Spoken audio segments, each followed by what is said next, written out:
liter by half day. It's a transforming 2-in-1 travel duffel.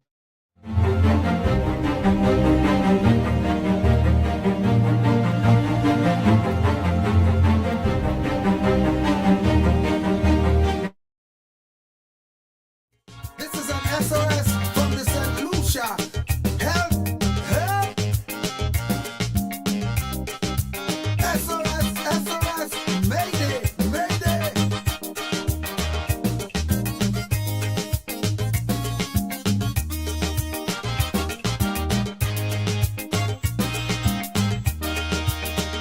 The St. Lucia, our loves are relying on sailing the Caribbean Sea with a good old captain named Sir John Compton. For years, sailed smooth and free. But sadly, Sir John Compton passed away. His team lost election that day, and the mantle passed over to Kenny and Team Labour. My blood crawl, things start to fall. Hold my head when I say that ball. If you hear it, Captain, the ship is sinking. Captain, seas are rough.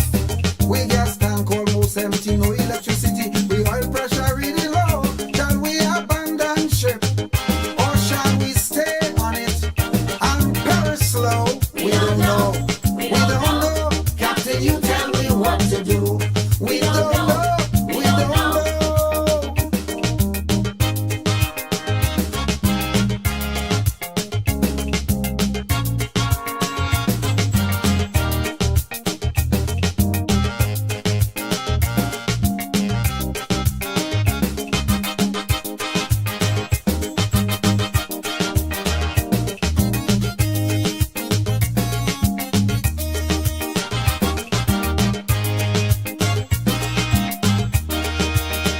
The St. Lucia, oh, she was a beauty with feet years that few surpassed. And in her day, she sailed majestically. There were few in her class. Faithfully, she fulfilled her sailors' needs. But labor was overpowered by greed, and so they pilfered slow, causing scandal and row. Now things look dull. She's at a lull. She could barely sit on a hull. Half we balling. Captain, the ship is sinking. Captain, the seas are rough. We gas tank almost empty, no electricity. We oil pressure reading low. Shall we abandon ship, or shall we sit on it and perish slow? We don't know. We don't know. Captain, you tell me what to do. I say no. I say no. Captain, you tell me what to do.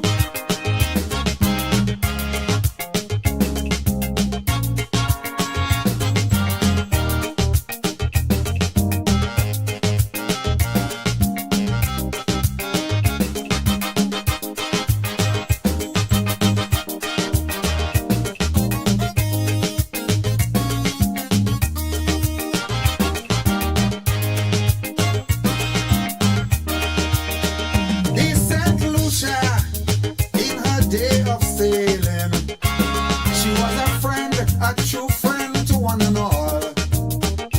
And in her day, she sailed majestically. No government doing bubble. And yes, well, she always did her best to help out those in distress. Now she don't have money. We have to beg Joffrey. Labor boys don't share, none of them care. We must vote them out, I declare. Captain, the ship is sinking. Captain, the seas are rough. We gas tank almost empty, no electricity. We oil pressure reading low. Shall we abandon ship, or shall we sit on it? Welcome to the Caribbean American News Media Show, your premier destination for in-depth coverage, engaging discussions, and entertaining segments showcasing the rich tapestry of Caribbean American culture. Join us as we explore a wide range of topics, from current events and community spotlights to arts, music, cuisine, and more. Our show features exclusive interviews with influencers, artists, community leaders, and everyday heroes who are making a difference in the Caribbean American community. Stay informed and inspired with our thought-provoking segments that highlight the diversity, resilience, and creativity within our community. Tune into the Caribbean American News Media Show for a captivating blend of news, entertainment, and storytelling that celebrates the Caribbean American experience. Get ready to discover new perspectives, celebrate successes, and connect with the heartbeat of the Caribbean American community. Don't miss a moment of the action. Stay tuned to Caribbean American News Media Show for an immersive viewing experience like no other. Hashtag Caribbean American News, hashtag show, hashtag cultural celebration. Special good night to all our viewers on Caribbean American News Media Platform. I am your host, Garfield Oliver. We are happy to be here with you. A pleasant good night to my friend Peter Chico. Yes, my honorable brother, continue to fight. Good to have you here with us. One of these days you will be on the platform. I know you have a lot that you would want to share with us, but I know time. But greetings to all. Welcome again to Caribbean American News Media. We are live on GVD TV, channel 115. That is on the Flow Network there in the Eastern Caribbean. And we are live on Facebook, and also we are on YouTube broadcasting all at the same time, right? And to our friends in the Dennery community, Dennery South and Dennery North, I would like to greet my friend, Mr. Sotter in Dennery. Greetings to you, sir, to your family, to those who are caring for you. May they find God's blessings in their hearts, friends. To those of you in Soufrière around the world, wherever you're viewing us from, folks, we are here. We are live. It is 8:17 in your country. It is 7:17 here in my studio, and we are on the ground in an undisclosed location where we have been broadcasting for a number of years. Remember the number to call, 929-586-1821. That will get you on the air. Now, we have a lot to discuss tonight. We have the whole CACABEF situation that we want to touch on. We want to touch on a number of topics. And one of these nights, I will do a special program one of these Sundays concerning the whole special prosecutor, whoever he is, and statements that he released sometime last week. And there are a number of other topics that we are missing. We have not discussed the water situation in St. Lucia. That is something that we got to speak about. We got to look into that a little more. And so we also want to look at the electoral office. We want to keep our eyes on the electoral office. A lot of things can go wrong quickly when the people falls asleep and they pay not attention. They do not pay attention to what is happening in their country. When the people vaporize each other, they curse each other out and do all sorts of immoral things, evil stuff, nastiness in the country, then you miss some of the important things that you should have been discussing. And so for me, I would encourage all to get back to civility, get back to decency as we work together in creating a better environment so that our people can live until Jesus comes, because he's going to come one of these days, whether you like it or not, whether you believe it or not, folks. He's going to come. So we got to occupy till he comes, and until he comes, we will have to vote, we will have to petition, we'll have to agitate, we'll have to look out for the less fortunate. We got to speak about taxes, we got to speak about our road condition, about the level of killing in the country. We got to speak about injustice as long as we're down here. So I'm not one of the Christians who believe that Jesus is coming tomorrow, and so I need to just shut up because everything bad will happen and there's nothing you can do about it. Just live, let everybody live, kill themselves, do whatever they want. Yeah, one of these days Jesus will come. No, I am not one of those. I believe in occupying until he comes, and therefore I will speak up when it comes to clean air, clean water, the security of the people. I will speak up when it comes to food injustice and all sorts of injustice in the country. I will continue to be a voice, and I am a Christian. I am a Christian, and I will make it into God's kingdom. There is absolutely no doubt in my mind that my name is written on the Lamb's Book of Life. Am I defective? Yes, but God is the one who will cover me with his perfection as I do my best to honor him in all that I do. I just wanted to encourage you folks before we go into the program to be kind, to be loving, to look out for your neighbor, and stop drinking and cursing and living riotously, because you got to give account no matter what you do, friends. You got to give account. You got to give. All right. But greetings to all. Stanislas there in Soufrière. Greetings to you. And again, I continue to convey our condolences to the Hippolyte family there in Soufrière and Castries on the lost. That's my sister, the loss of my brother, Mr. Hippolyte. It hurts. And look, my CACABEF just came in, Lisa.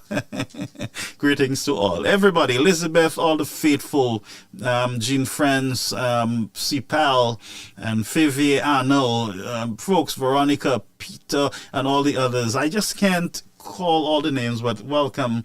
And my sister, Sylvia, over there on YouTube. My heart is full now. I am happy. Sister Sylvia's here, Gloriana, Lucy, all my friends, and my our family here on Caribbean American News. So we have a guest coming in a little later at 8:30 with us. Hey, me Dr. Fletcher Shappy, by Doodle too, you know. Hey, y'all better leave her alone. Yes, we have a guest who will be coming on with us to discuss the CACABEF situation in Vieux-Fort. We'll look at a little history there, what is happening. Kieley Trim will be on with us at 8:30 p.m. But before he comes in on our network, I also, and by the way, he is an independent voice, and he's not all that political based on my discussions with him before I came on the air. I want to share with you a concern of mine for the level of cancer I see in St. Lucia, the number of individuals who need medical intervention. It is growing, and it is reaching all demographic, young, old, middle class, and I am really concerned with the broken healthcare system. Folks, this is no joke. This is not funny at all. So let's go over to a special report by Chrissy Bakey of Hot 7 News.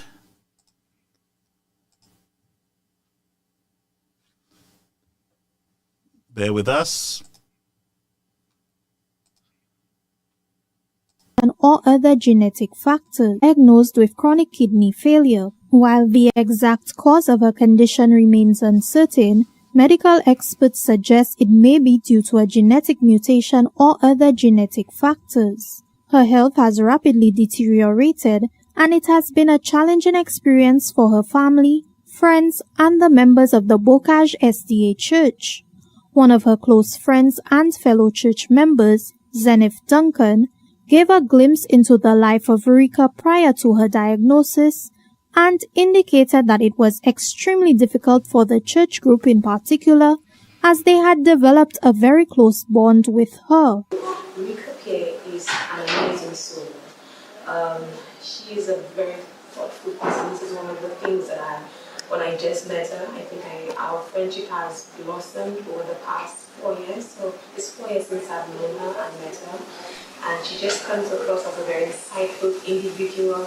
She's very innovative and she takes initiative. These were the first in the household of faith, but we're like a family. It's more than that. She's just not a friend. She's like a sister to us. Duncan shared that it has been heartbreaking to witness Rika's decline in health. Given that 2 sessions of dialysis are over €1,000, members of the Bocage SDA Church banded together to raise funds for Pierre, but that too quickly ran out following a recent episode. The church community is now trying a different approach to support her and will be hosting a walk called Sunrise Strides on December 15th at 5:30 a.m., where participants can come together to contribute monetarily and show their solidarity. Rika Pierre is an amazing soul. She is a very thoughtful person. This is one of the things that when I just met her, I think our friendship has blossomed over the past 4 years. This ministry, and when she was diagnosed with chronic kidney disease, it took us out. It hit all of us. We will not allow you to leave, without, replenishing that energy. So please show up, show out. Don't just come on your own. Bring a friend, bring a family member, and let's walk for Rika. The walk fee is $10 for adults and $5 for kids. Participants are also encouraged to wear pink. Additionally, donations can be made via the Bank of St. Lucia account bearing the name Rika Pierre. The account number is 933-966-724.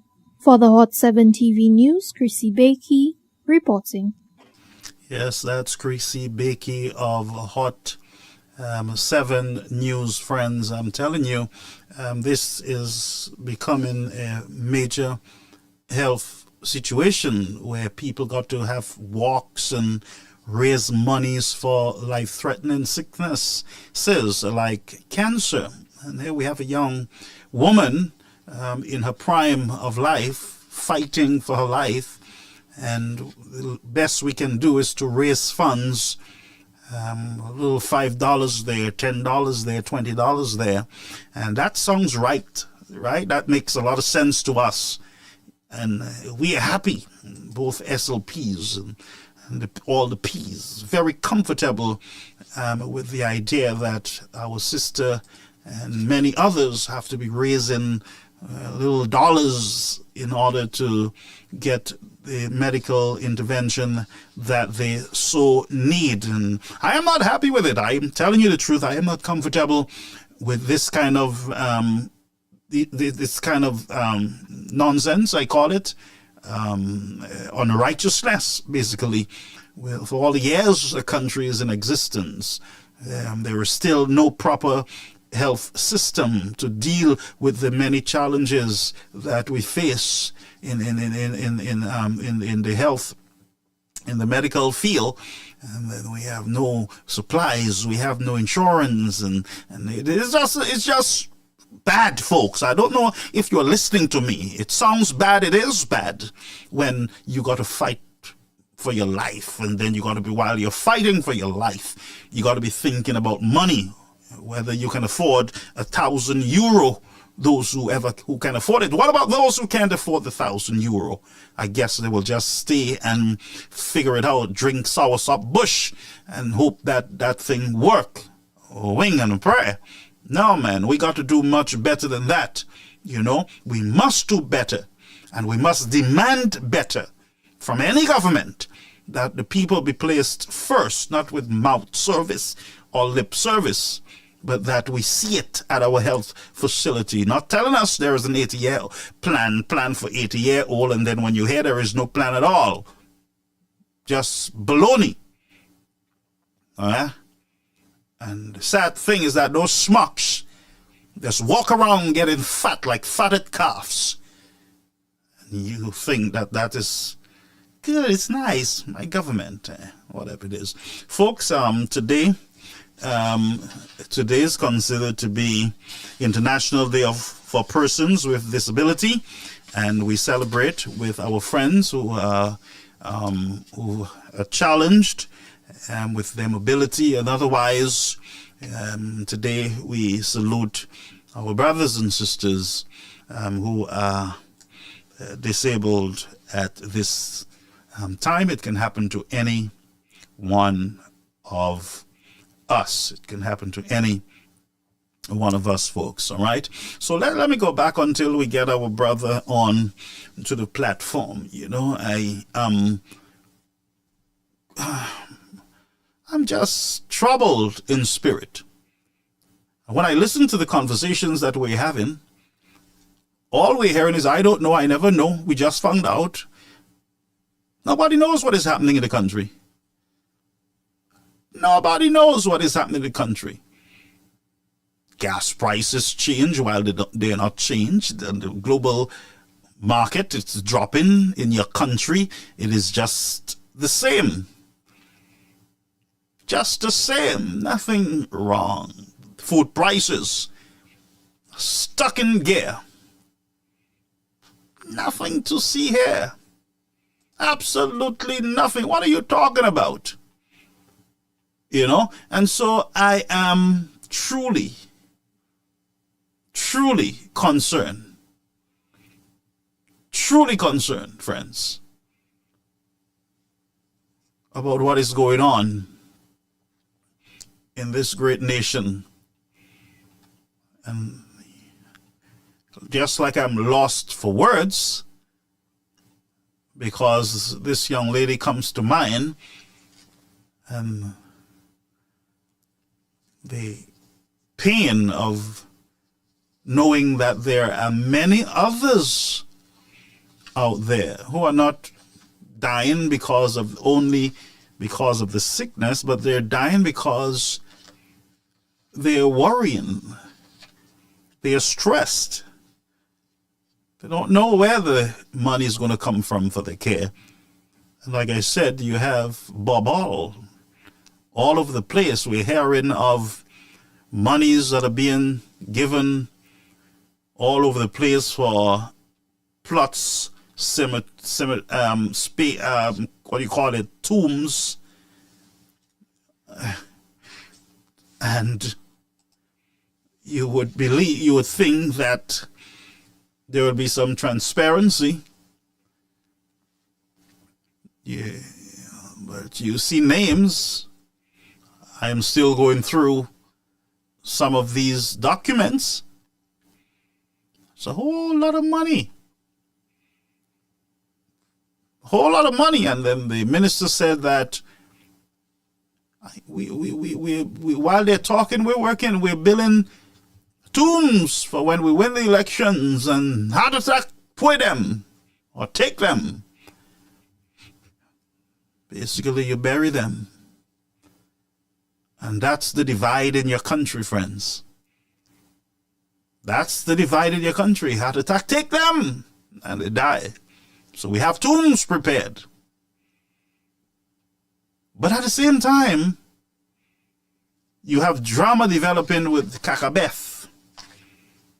Lands in the country. And one thing I discover in St. Lucia, because of lack of organization and proper leadership in our country, people go on lands, or they're permitted to use certain lands in the country, and then because they're using it for all these years, then it becomes their land. And no. When you come and you're ready for your land, they say, "Nah, man, you can't come and do that to us." And confusion in all parts of the country, while you have some ministers with 30-something parcels of lands. And people are squatting and fighting to get a piece of land to build a little house. And they're genuine. All they want to do is to get a piece of land. Some people have lost their properties who was handed down to them by their parents' parents and parents' parents. And because of circumstances, men of power can step in and find legal loopholes and take those properties without even feeling bad, and then consider themselves to be millionaires, billionaires. Confusion, chaos all of our nation. And I say it's time for the citizens, it's time for the people to stand up, speak up, not only when it affects you, but when it affects your neighbor. Taxi drivers should not only speak when it affects them, when they can't buy food or gas, but taxi drivers need to speak up. When it hurt their neighbors, the bus drivers, and it hurt those who use the services. A bunch of selfish people in the country. Oh, I only speak up when it's affecting me. While we wait for our guests, let me show you what I'm speaking about. Let me show you what I'm speaking about. Only when it affects me. Listen to this story. Our roads are in a deplorable state. I am an SLP and our roads are in a deplorable state. Where is Stevenson King? Is he trying to sabotage the government by these roads? If you see the state of by the roads, hanging trees all over, you driving and you can hardly see in a corner because so many branches are out in the street. Okay. Kenny, say what they want. When Kenny Anthony was there, the roads were clean. You're going down the coast and you swear you're driving in Miami because the roads were clean. By the sides of the roads were clean. Everywhere was clean. Now if you see the state of the road going up north, you don't see the amount of holes going up north? Just recently I burst my tire in a hole going up north. The road in a deplorable. They said this is the year of instruction and we want some work done. This is nonsense. If we are getting money from the CIP, we are supposed to be doing roads. We are supposed to be doing stuff. Do things. And again I will say, Stevenson King.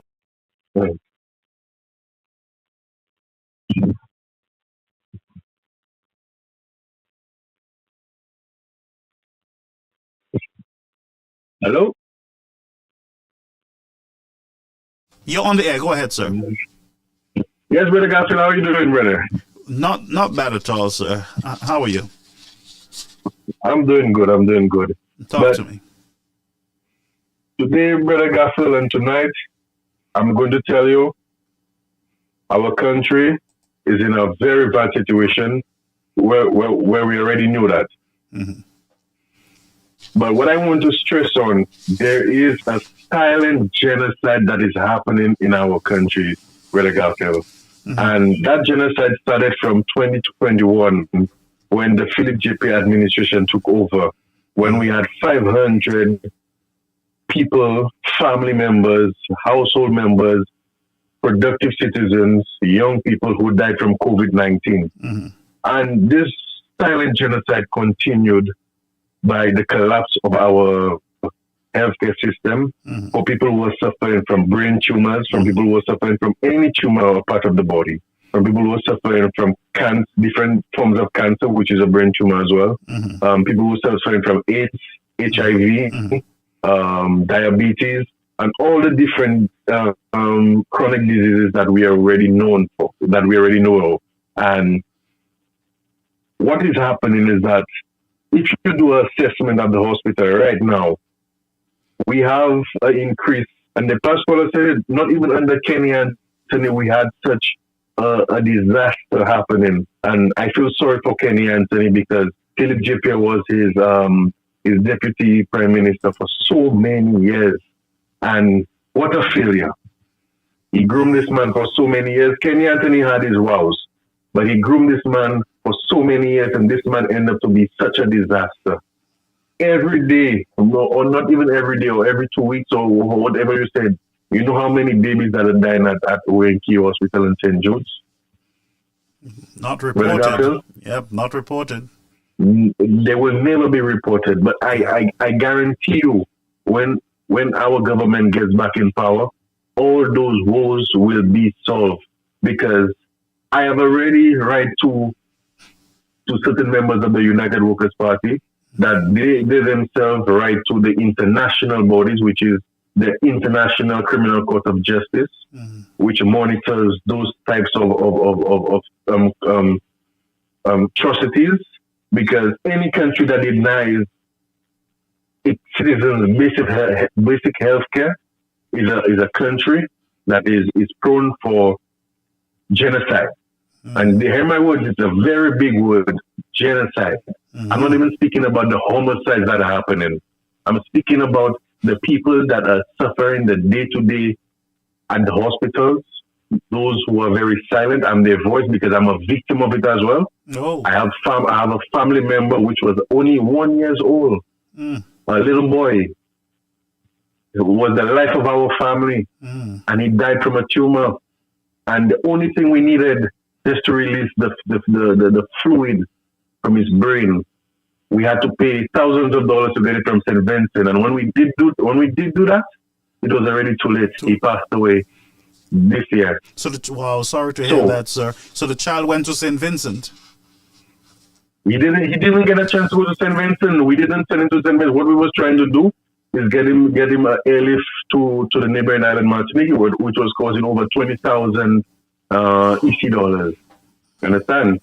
Plus, we had to send money to St. Vincent to get that equipment just to do the cutting on his head, so he can release the fluid from his brain.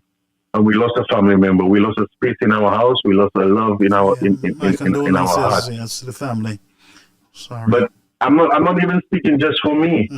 I'm speaking of all the other people who are facing those same things, whatever disease it is, whatever chronic disease it is. I'm speaking for those people because those people probably do not have a voice to call the shows to let the people know what is the plight of the situation that we are facing today. You understand? So what I'm telling you, Brother Garfield, is that our country is in a dire situation. Our hierarchy, our United Workers Party as a body, as a organization, need to embrace its people. It's people that speaks like yourself, Maniva Ward, myself, Champagne, all those people who are always on the ball, calling the talk shows and trying to instill in the hierarchy that it is time to take action, and not just action with talk, but decisive action to change the plight of the situation that we are facing today. Because I'm telling you, this silent genocide, years after this happened, it will not go unanswered. Too many mothers, too many brothers, too many sisters, too many cousins, too many nenes are crying. And we have another problem, the road system, but I'm not even going to that. I'm speaking on behalf of those people that do not have a voice at the hospitals. I'm speaking on behalf of those people that cannot stand up for themselves. And I'm trying to get through the minds and the hearts and the souls of the masses of our country, and particularly our United Workers Party people. And I applaud those people, whether it's 2, whether it's 3 people that went to ONKU Hospital to protest on that day, because they did something that will go down in history. It might be lost in the news and those different things, but in our hearts, we know those people stand for something rather to die for nothing. We have too many people who are dying for nothing. We have too many people that are hell-bent on causing division. I'm here to speak on unity. I'm here to speak on behalf of everything that is happening, Brother Garfield, because if somebody do not do it today, then I believe nobody will not do it tomorrow. That's right. So today I'm speaking on it today. Maybe you might understand where I'm coming from. Maybe somebody will hear me and understand that this is a situation where we have never faced in our history. Yeah. And across the Caribbean, we have become the laughing stock. Today we used to be the biggest economy in the OECS. Today, 10 Kitts and Nevis, Antigua, far bigger economy than us. We have a bigger population. Our country is bigger, and the economy has surpassed ours. And we have a set of clueless ministers in government now. I just want to give me 2 minutes again. No, you go ahead. Go ahead. I'm waiting for my guests, so you go ahead, sir. And we had a situation again today, Brother Garfield, in the south of the island. Talk to me. Where the CACABEF and all that scenario that has been happening. Yeah, what's your idea about that? Talk to me.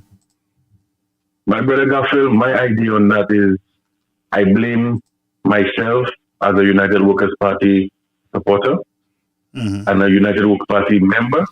And I blame all of us because we allowed those guys to go on a mantra that DSH was bad for the country. DSH wasn't good. We leased the land for $1 acre. and all those different things. Those guys stopped all capital projects across the island. Stevenson King must be held accountable when the time is right. And he must face justice because here what? The man stopped the Grosley Highway. He stopped all different roads projects and said it was Guy Joseph that wasn't allowing me to do my work. It was Alan Shafton that didn't like me and was allowing me not to do my work. Brother, you in government for almost 9 years now between Alan Shafton and Philip J. Pierre. All road projects have stopped. Today now you're gonna cancel what is happening at the CACABEF.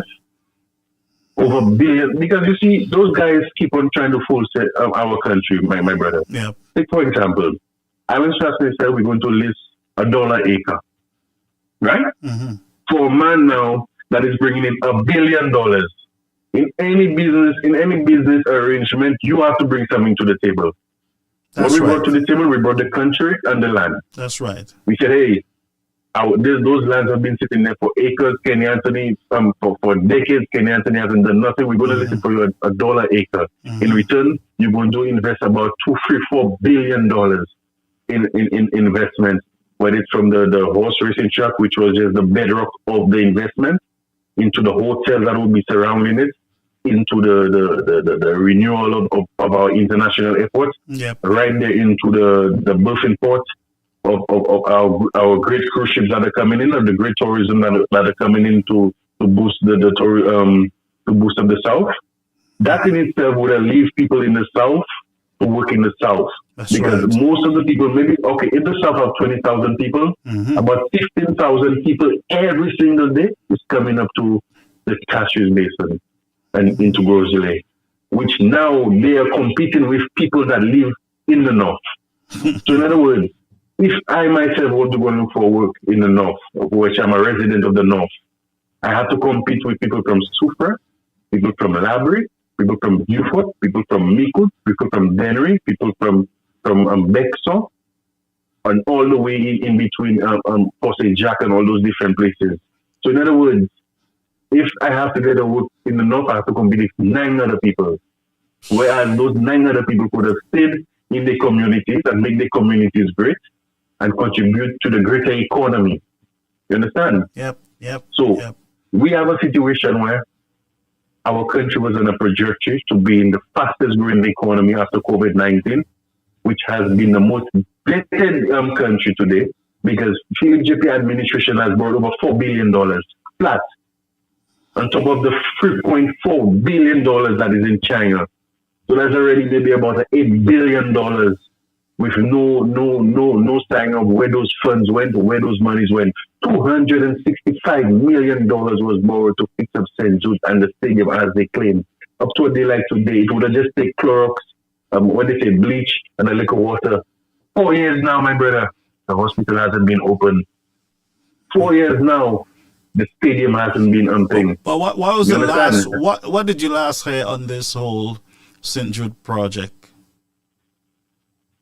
Well, the last time we heard was the announcement that there's a lot of Chinese workers there. That's what I heard. There are a lot of Chinese workers there. They're charging probably $1 a day, $2-3 EC dollars a day, because don't forget our dollar is pegged to the US dollar. So in other words, the one is very low. When you send up maybe 10 EC dollars down there, it's maybe $1,000 $1. You understand? So the situation is that those guys sold our country flat out. They sold our ports for 40 years. Look, now they're going to sell the CACABEF. And they said, now I'll give you a little history. You know, before Alan Shafton said he's going to build a horse racing track, Kenny Anthony signed a deal with a pharmaceutical company to come and lease the same amount of land down in Beaufort. Did you know that? No, sir. I don't know about that. Brother, look into your information. Call Guy Joseph, call one of them, and they will tell you Kenny Anthony before Alan Shafton. If Alan Shafton didn't win the election in 2016, they would have a massive pharmaceutical company, the same amount of acres that in Beaufort, at the same place where Alan Shafton took. They would have a pharmaceutical company right there for the same dollar acre, probably not the same dollar acre, but the same listing of the land down there. when Alan Shaftney came in, Alan Shaftney said this is not a good deal. I will not benefit St. Lucia because we have bigger things for Beaufort South and those flatlands. So in other words, those guys have repeatedly and consistently lied and betrayed our country, betrayed our sovereignty, because we have thousands of passport holders that we do not know of. In 2 or 3 months, those guys can just stay in our country and they can vote. And who they will be voting for is the Chinese. We have ties with the Taiwanese. Philip J.P. and those guys are busy in bed with the Chinese. Donald Trump is in power today. And Philip J.P. is not a friend of Donald Trump. Remember, Philip J.P. is a good friend of Nicolas Maduro, which Donald Trump gave heavy sanctions. We have already lost our bananas to England. We have already lost our airlifts from America. We have already lost all those different things. And what that will tip the iceberg is when Donald Trump comes in and he focuses in the Caribbean and look at who has ties with who and who doesn't have ties with who. Because remember, when the war broke out in Ukraine, we said the entire Caribbean halted deals with Iran and Russia. We were the only countries that continuously sell our passport to the Russians and the Iranians and all those who are against the American interest. Now, I'm not talking about America because America is that, but America is our biggest provider when it comes to tourism, when it comes to people living in the diaspora. America has been good with us. You understand? So when a rogue government like Philip J.P. government and Richard Frederick and all those rogue guys, those guys that do not know nothing about what it is to be a statesman, what it is to be a politician, what it is to live in a democracy and bring a country forward. Those guys are hell-bent on petty politics. It had to be over a year, 4 years ago, we had the hospital Alan Shaftney built. Stevenson King said he was going to just rebuild a certain wing on the hospital at Bud, but they were looking for another place to build a new hospital. Kenny Anthony said the same thing. So why Alan Shaftney came now and do the same thing that they never did by way of building a new hospital? They try to tell the solution people that it is not good to do. You understand? So let me end by saying, go ahead. I call it the Orange March to take momentum because the Orange March is dear to me, because I believe the Orange March represents not just the United Workers' Party or the Labour Party or the in-between. It represents each and every one of us that born and raised in this great country of ours. 7 times British, 7 times French. It is a great and a marvelous country. We have produced 2 Nobel laureates, the fastest runner in the world, 258 square miles. What have we not seen? Those guys sold our country. What is state of Castro is today? The city, the bedrock of our economy, the bedrock of our political arena, it has been left to decay. Just as each and every other community, watch the roadways flooded with grass and everything. My brother, I'm calling for the Orange March. I'm calling for the impeachment of Philip J.P. I'm calling for the resignation of each and every cabinet member and each and every political member of that party. The 15 members, they should all resign today in immediate effect, because they have failed the nation, they have failed the Caribbean, and they have failed the wider world in terms of the policies, in terms of the greed, in terms of the selfishness. Now I call for all people from the diaspora to the local communities to rally up the people, pray with the people, but we have a fight to fight. My brother, we have to sacrifice 2 weeks of shutting down the country, much less than face 20 years of indebtedness. Look what is happening in Haiti today. Watch what happened to Jamaica in the 1960s and 1970s when they had to devalue their dollar. I'm told like today Jamaica hasn't recovered from that. Right now the Chinese dollar is in Jamaica like it's like a marathon in Jamaica. With Guyana, the Guyanese have to do the same thing. And it's only because our dollar is pegged to the US dollar and we are part of the OECS that our country hasn't collapsed under the sheer weight of negligence of what those guys are doing. So is either we sacrifice 2 weeks, 3 months, as like what happened in the Arab Spring, even if it has to take us a year.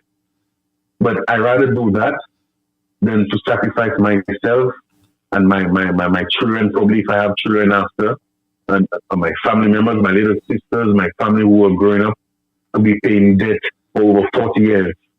We have already lost our ports to GPH. We have already lost 10 years on our airports. We have already lost our roads. We have already lost thousands and thousands of citizens just in a span of 4 years. 4 years. Wow. We have 1,000 people. I'm telling you, not just, if you count the homicides for the past 3 years, you can maybe make an assessment, maybe 300 or 400 people as fast. But what's about the people who are dying from chronic diseases, who are suffering from cancer, the men that are suffering from cancer, all forms of cancer, the people who need dialysis to change their blood every week. I remember when we used to be down in Central Castries and people that used to become for dialysis. You know the amount of money that costing for you to go and change your blood at the hospital? You know, people that are suffering from gonorrhea, AIDS, HIV, dengue, all forms of malnutrition. The people who haven't eaten for days. My brother, this is a catastrophe. We have the entire economy has already collapsed. The only services, the only things that are holding up is hotel workers and service workers that are working in the calling centers and certain small construction work that the government is funding, which is still borrowed money, which is still taxpayers' money. So this is not no new money that is generated.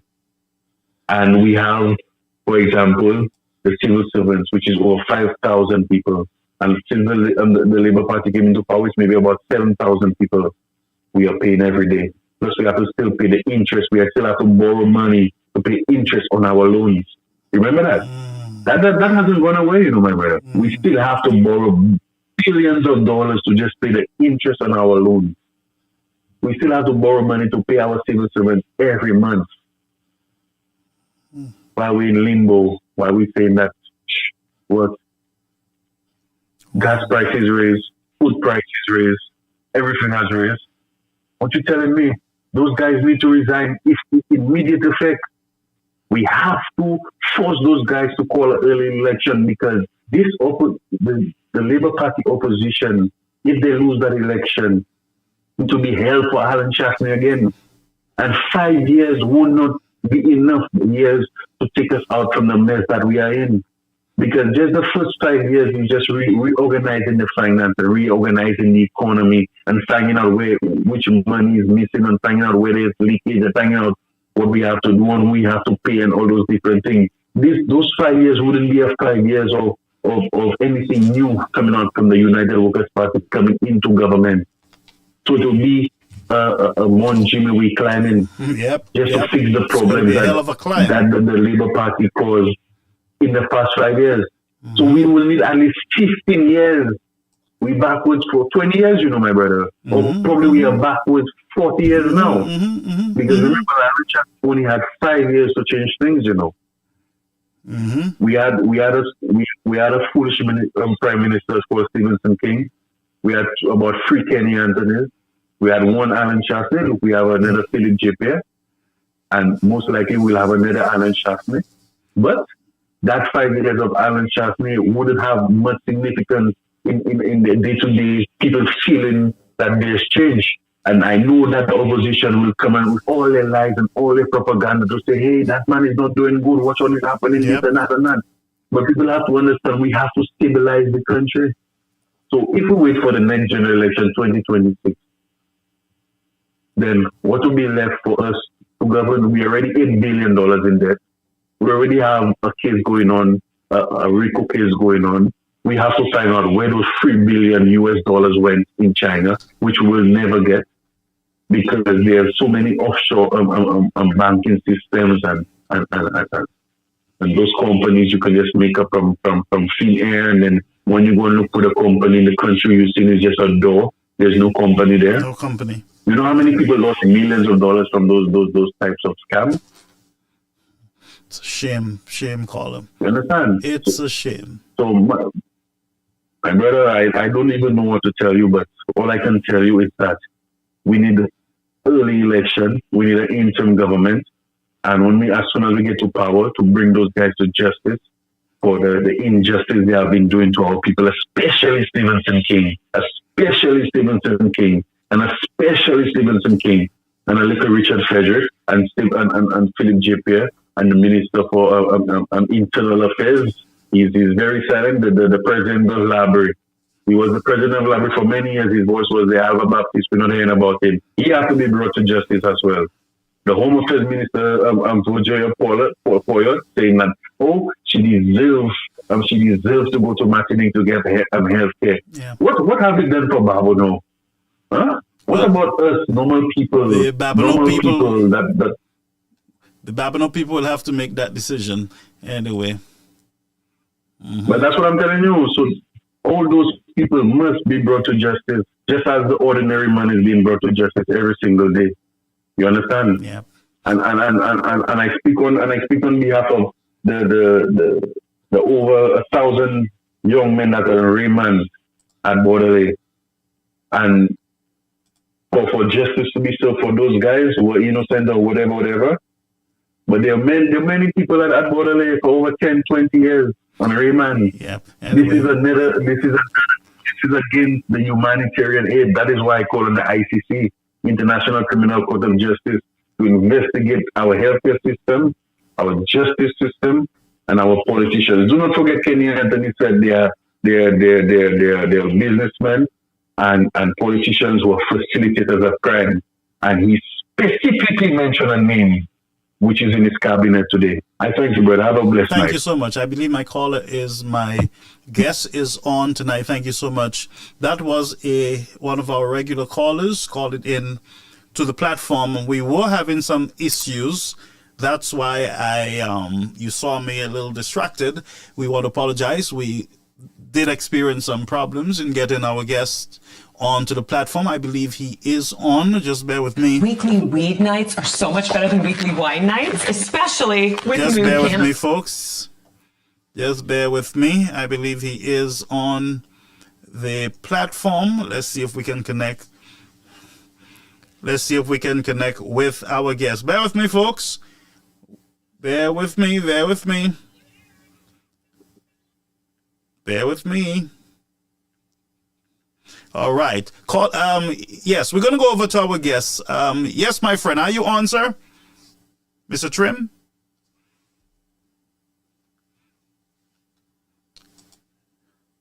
Okay, for some reason we're having some issues here. Let's see if we can get this reset going. Let's take a break and we will be right back after this commercial break, folks. At Great Vision Designs, we value our customers and provide cutting-edge customer service. Great Vision Designs specializes in television broadcasting and live streaming of funerals, sports events, weddings, meetings, shows, and more. Call us today at 722-6542 or 726-9914. or follow us on Facebook and YouTube. Great Vision Designs, coverage you can count on.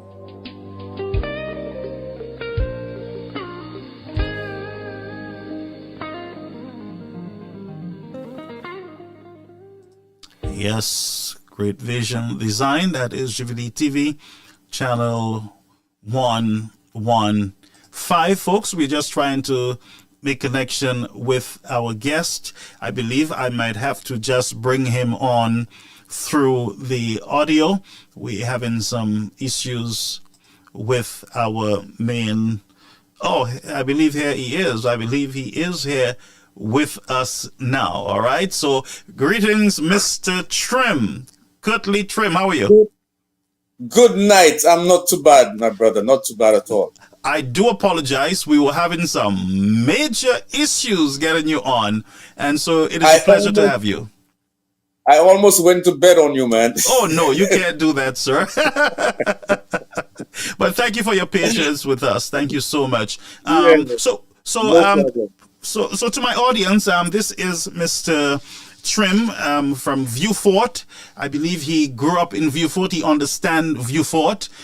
The CACABEF discussion that we're having now, I mean, all St. Lucians now are aware of the issue with the CACABEF in Viewfort. Now, Mr. Trim has more interest when it comes to horse racing in the area. That's what he that's his sport, that's his hobby, that's his thing. He understands horses and riding those horses and how to treat the horses. He's as far as I'm concerned, an experienced individual there. He's been a long time in Viewfort. Mr. Trim, you've heard of the discussion, the debate on this whole CACABEF situation. Could you share with us a little background on yourself and your experience with the CACABEF?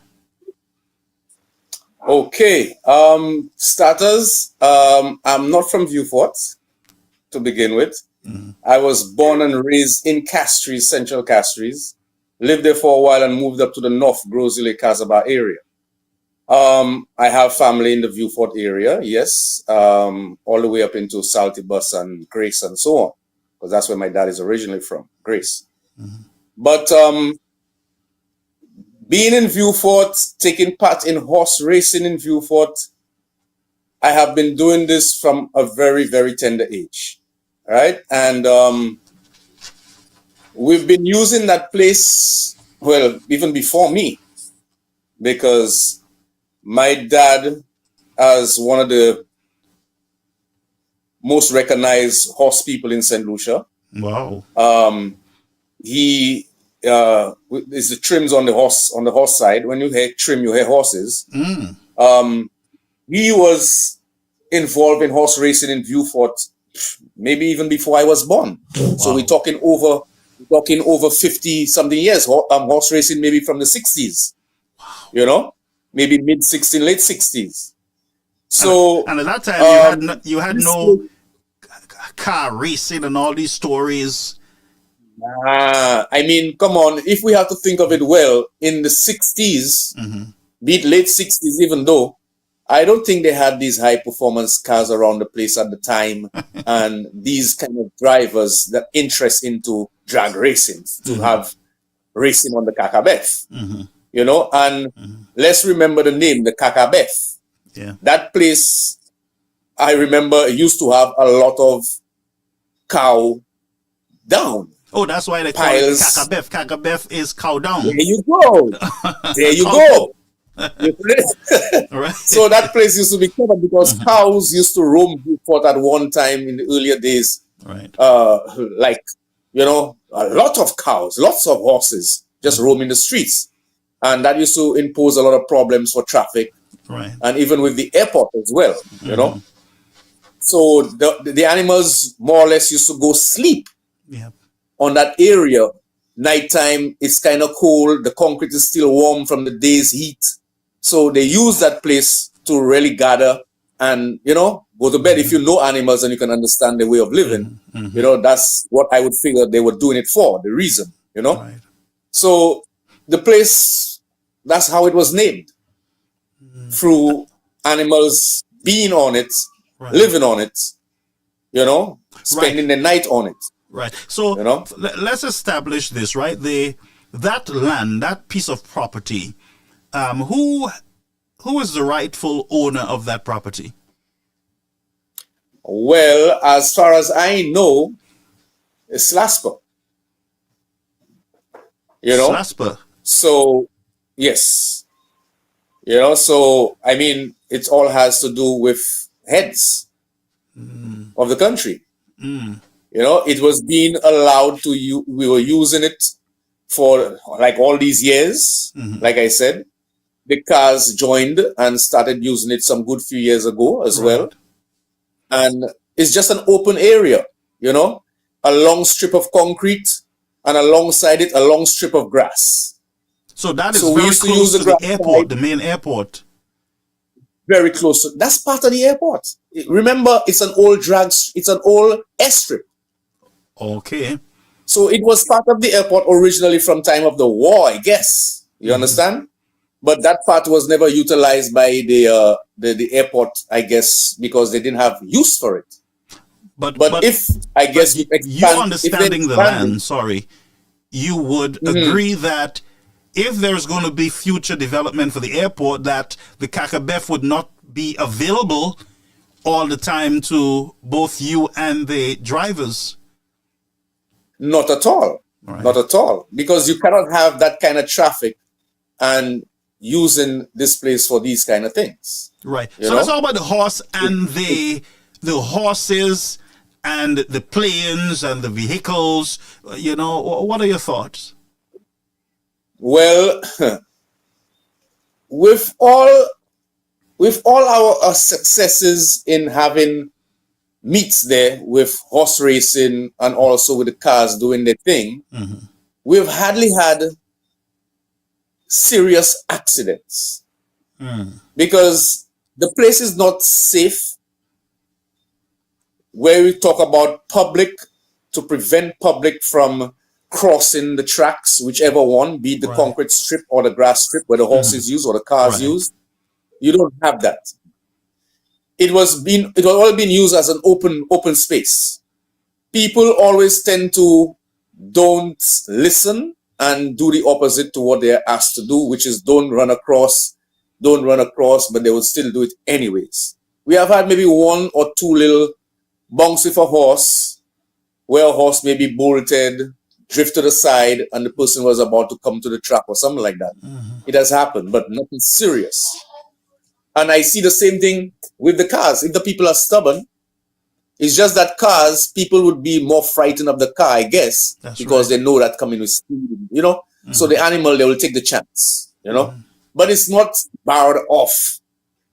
You know, there is nothing to protect, to talk about. The viewers. Right, you know? It is not a safe space. It was always a risk taking. It was always a risk taking. So tell us a little more about your experience there, and what with all the drama and the political back and forth in what I would consider to have been a simple, you know, process of airport development, needing the space, relocating the sport, getting better facility for both the horses and vehicles. Yeah, I actually saw a plan at the Ministry of Sports at the time that we were trying to get some racing back on the calendar. Right. After a long period of time. That took place. We only had 2 meets. That was last year, and one in March and one late last year. Right. And that was the only 2 we managed to have from since after that long period of time. But what was the cause of that? The long period of time with the racing? Yeah. Just not putting heads together and getting things done. Oh, I think that really and truly is our fault with the horse fertility. That's our fault. You guys were not able, even at this point, have never been able to come together as a group.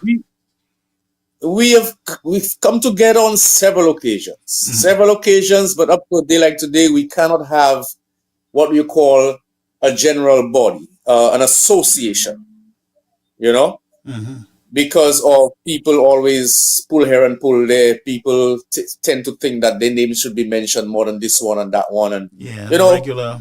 You know the local thing, the Halikasi thing. Yes. You know, so that has been keeping us back for a very long time. Like I told you earlier, I have been racing horses on the CACABEF from a young boy. Teenager, talking 8 years old, 9 years old, galloping horses on that CACABEF. Wow. So it's been a very long time. That place has been used, and I myself was being involved in it. Right, right. So we just cannot come together. My dad did his own thing because of the same thing, always going through trying to organize associations, and it never works. And he built his own little racetrack around his stable in the north, in Grosley area, right next to my place there. We live in the same area. Oh, so you're in Grosley now? He used to have in Grosley, Casablanca. Mm-hmm. I've been up here since the age of maybe about 9 years old, 10 years old. I want you to give me your honest opinion about this whole, land dispute, and everybody's blaming everybody about the land. I know that should be a separate, the agreement between the government and whoever is leasing it now. That's between them, because it is not the horse racing or the guys with the cars is not their property. They were permitted to use it. But I think the bigger issue now would be how are we going to get that space available so that you guys can have your sports? Well, to tell you the honest truth, if that development comes through, there is no space. You understand? No space at all. Because the last meet we had there, we got big assistance from Reno, and with clearing up the place after a long time, bulldozing, grading, rolling, doing the whole works. It ended up where, because it was used for all kind of stuff, people was dumping stuff there. After a while, nothing was happening. So it ended up in a mess. So it actually had to be bulldozed before, first grab was bulldozing, and then grade, and then roll, and so on and so forth. Which sounds as though it for was years a dumping ground. Like that. Yeah, it turned to a dumping ground after some years, which is very, very, very sad. Because as a young boy, I can remember that place was a beautiful, nice, open place, green, luscious looking place. Animals roaming and grazing and looking good health. And it turns to a place where people would just come and dump. They at one time, the motocross guys built a track on it. So it got all these jumps and these ups and downs and so on. So it just turned to nothing but not a track. It wasn't a track no more. It wasn't a racing ground for horses, a ground for horses to gallop. So it had to be bulldozed and prepared over again, from scratch. So which was a good thing. So both governments did engage your folks in the horse racing business and the race cars. You guys were engaged in relocating, getting a different place. Did you look at the Dennery land? What was your thought about the Dennery land? Well, even before I saw that plan for the Dennery property. Who did you see that plan from? That plan was done by whom? That plan, I saw that plan at the Ministry of Sports. Yeah, I don't know who was the one who did it, what administration that implemented it. You saw it on the board, but I saw it myself. Right? And then I actually told the guy that in there, I told him that it's a nice thing. They're trying a multi-purpose kind of stuff, which would be the drag racing, motocross, horse racing. Right. Yeah? The land, it needs a lot of work because it's waterlogged. Yeah. It's close to the ocean and rivers running alongside it, which overflows all the time. Yeah, I know that. Once heavy rain. There, yeah. Yeah, that's in the bottom of Fordor there. Fordor, yeah. Right. Which is good. Once the money is spent, it's done properly, it can work. Yeah. But the only thing that I brought up to his attention is the horses. It would not be a good place to house the horses because of the disturbance. because he might not know, they might not know how a horse operates, how it thinks, but I'm the one to let them know. So I did. And I told him that with a horse pumped up, all, supplemented and trained and, hyped to race, to compete, these noises with the backfiring of cars, the motorcycle revving heavily and so on, that some horses that can really get to them. They can even end up hurting themselves in the sport by jumping up and kicking because the noise is disturbing them. I got you. Because So you cannot mix. No, horses can hear from a very far distance. So these noises are going to be very loud to them. It's kind of threatening to them. So it wouldn't be healthy for them. Right. So I suggested that to him. I told him about it. And I haven't seen anything being done about that property as yet. So it's there. The plan is there. But what's going to happen with the property? Will the plan be put down? Because we're hearing from the now Minister of Sports that they're looking at cul-de-sac and not Dennery anymore.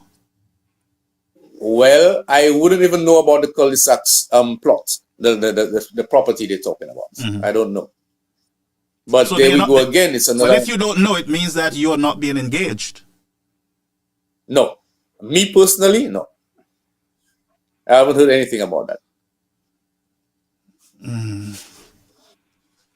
Yeah, tell me a little more. And I understand what you're saying, that it is not a good idea to have a multi-purpose venue for both the horse and the vehicles. I totally agree, and understand the irritation there when it comes to the horses, and you, based on your experience, would understand it. And I would listen to you if I am, Minister of Sports or anyone in the government trying to find a location for both venues.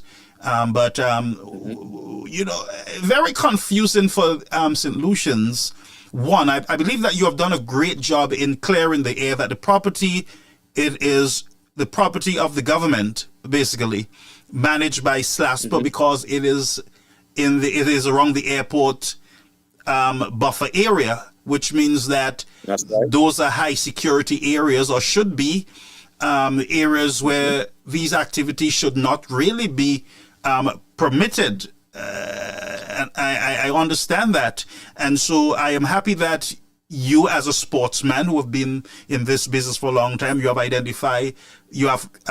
come to the point of understanding, look, we're not going to be here for long. Thank you, SLASPA, for allowing us to use it for the time that we've been using it.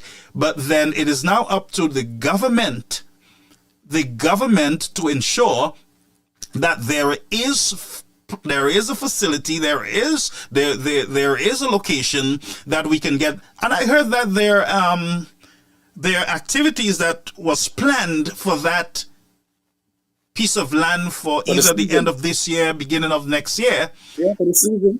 Yeah. For the season. Usually in December. Usually 13 December, they have things going on, both cars and the horses, usually. So, and also the 26th of December, they usually have stuff going on. So right now, Independence coming, my God. So right now we're looking at no venue for the race, no venue for the horses. Nope. The property is no longer available. Not at all. I don't know your politics, and I would not draw you into that type of politics, because that has been the problem with that property. Politicians come in and they say, yes, this party who messed it up and sold it and this, but nobody is fixing the problem. Thank you very much. Everybody blaming each other. They're blaming, And that is not working well for you guys. You're still without a venue. That's right. That is right. And I saw the sports We minister went around. blaming one government, saying that he don't know anything about the deal and he knows nothing. He heard about it. Then I heard him on a network saying that that's Mr. Casimir saying to St. Lucians that the property was sold. And we know that the property was not sold. And that is the confusion that is happening. And that's why, my friend, because of politics, nothing is happening in the country. And sports, the sports people, they are suffering. Not the youth. Let's go to the youth. The youth. We have a serious problem with engaging the youth in positive things. You know, we got to dirty it with politics. Yeah, and it turns back to the same thing, you know, and that's sad. I mean, as a people, we're supposed to understand we elect people to put them in there to do a job. Yeah, you know, and as far as I see, the politicians supposed to do as the people say, and not the people do as the politicians say. Wow, to me, that's the way it's supposed to be. That's a big statement. You know? Yes. No, I'm saying I'm being for real. I'm somebody that's straightforward, and because we put them in, so you're supposed to be working for us. You know, so we need this and we need that to better our living, our youth, our everything else, even our recommendation for the outside of St. Lucia, because we are sun and sand. That's what we advertise. Yeah. So we need to draw people in. So we need to have our country on some level, so people are interested in coming to our country. Because I came across Mr. Trim, and some of my viewers, they some of them, they're sending greetings to you. I believe they know you personally. But you know, I came across some pictures from the United Workers' Party administration under Alan Jasney and Sports Minister Edmund Estefan, where they were, it looked like they were in the process of securing the property, the lands. The initial work was started. Let me just see if I can pull it up on the screen here so that our viewers can see. And here is the evidence. They're surveying, they're looking at the lands. It looked like it was during COVID, the last COVID-19 crisis in the country. And here is it. The land is looking good as far as I can see. It looked like good land there in Denry for, and it's close to Viewfort. It's between Viewfort and Grizzly or Castries, which would have been the ideal. There you go. For such an event. Yeah. I walked the property. You did? I think I did. Yeah, I did that on 2 occasions. With who? I even did measurements. Who did you work with? 2 parties of mine. Nobody in government. Oh. We were just told about it by government, Ministry of Sports, and we went and did our survey ourselves. Because the group that we involved in, we're pretty much serious about the whole thing, you know.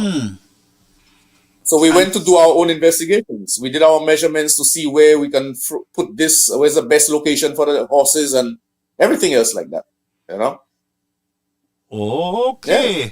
Wow. This is something. So, because they like I said earlier, the present administration, they are saying they're going to be trying over there at cul-de-sac. It's very expensive to get that thing done. But if you guys are not consulted, and you have the racers, the guys who drives the race cars, they're complaining about you know, and they're asking the government to tell us something. What is going on?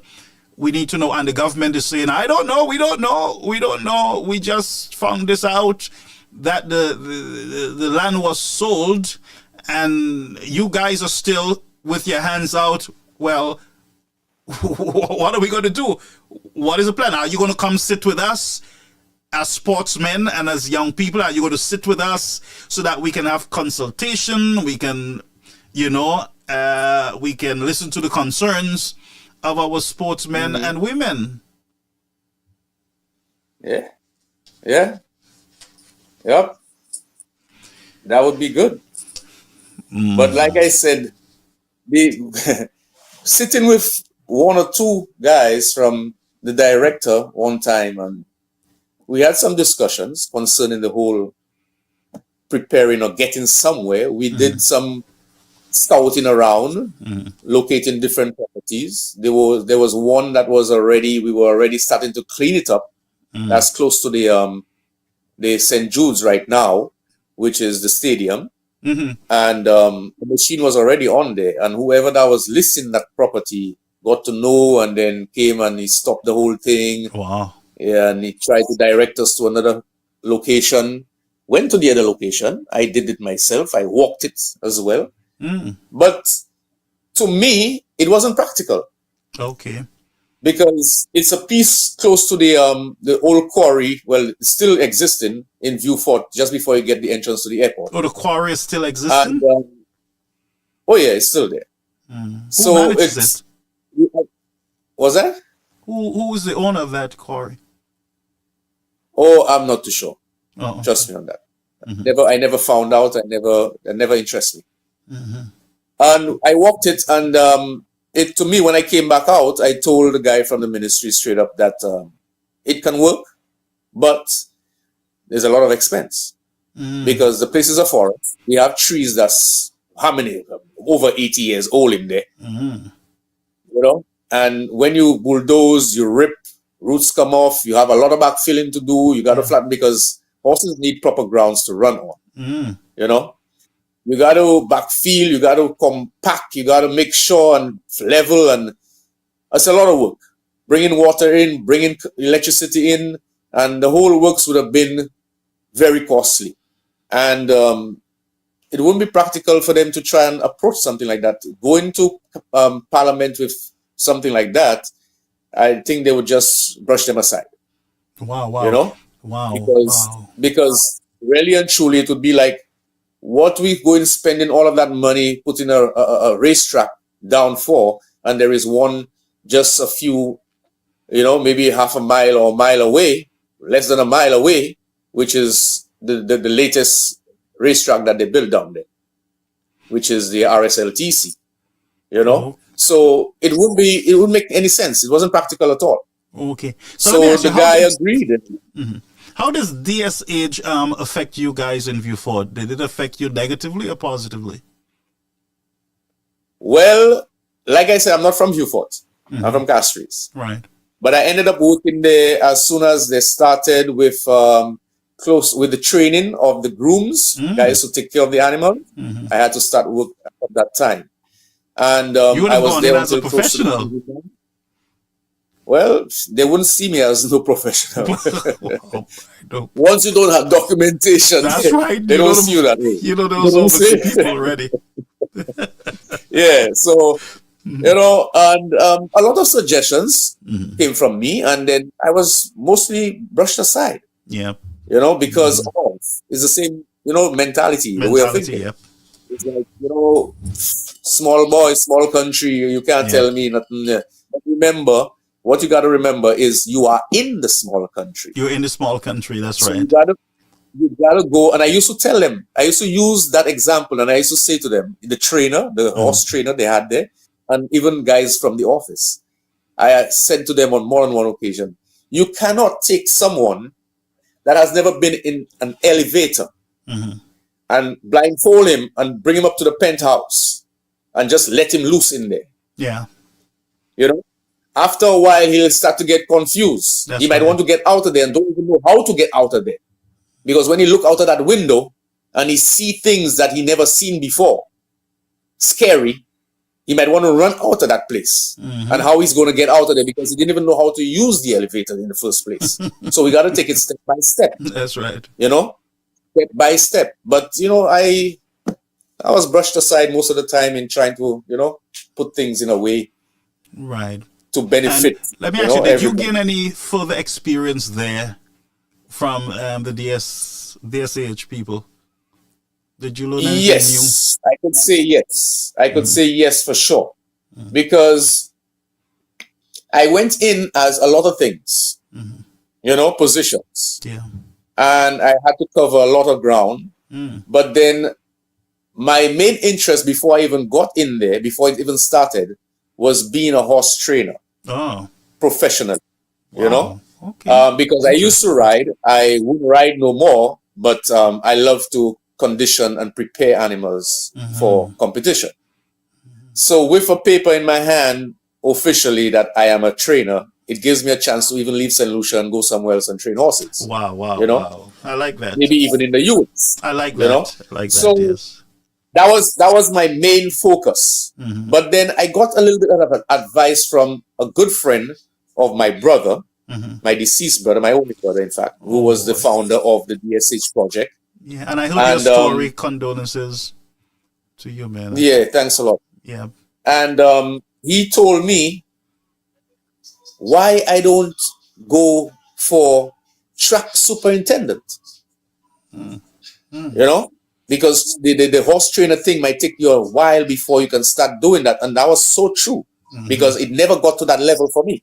Right. So I got into the track superintendent thing, which is the maintaining of the track, which is sand. We're talking about maybe 6 inches of sand or maybe more. And that experience, I never had that to maintain a sand track. We only know galloping on grass. On grass. My dad's little racetrack up here is a very tight turns right around. Almost the whole track. It's just a circle. You've got no straightaway really. So we used to have a lot of little accidents where horses would slip and fall with the jockeys and so on. Don't even talk if it have a little rain, in between.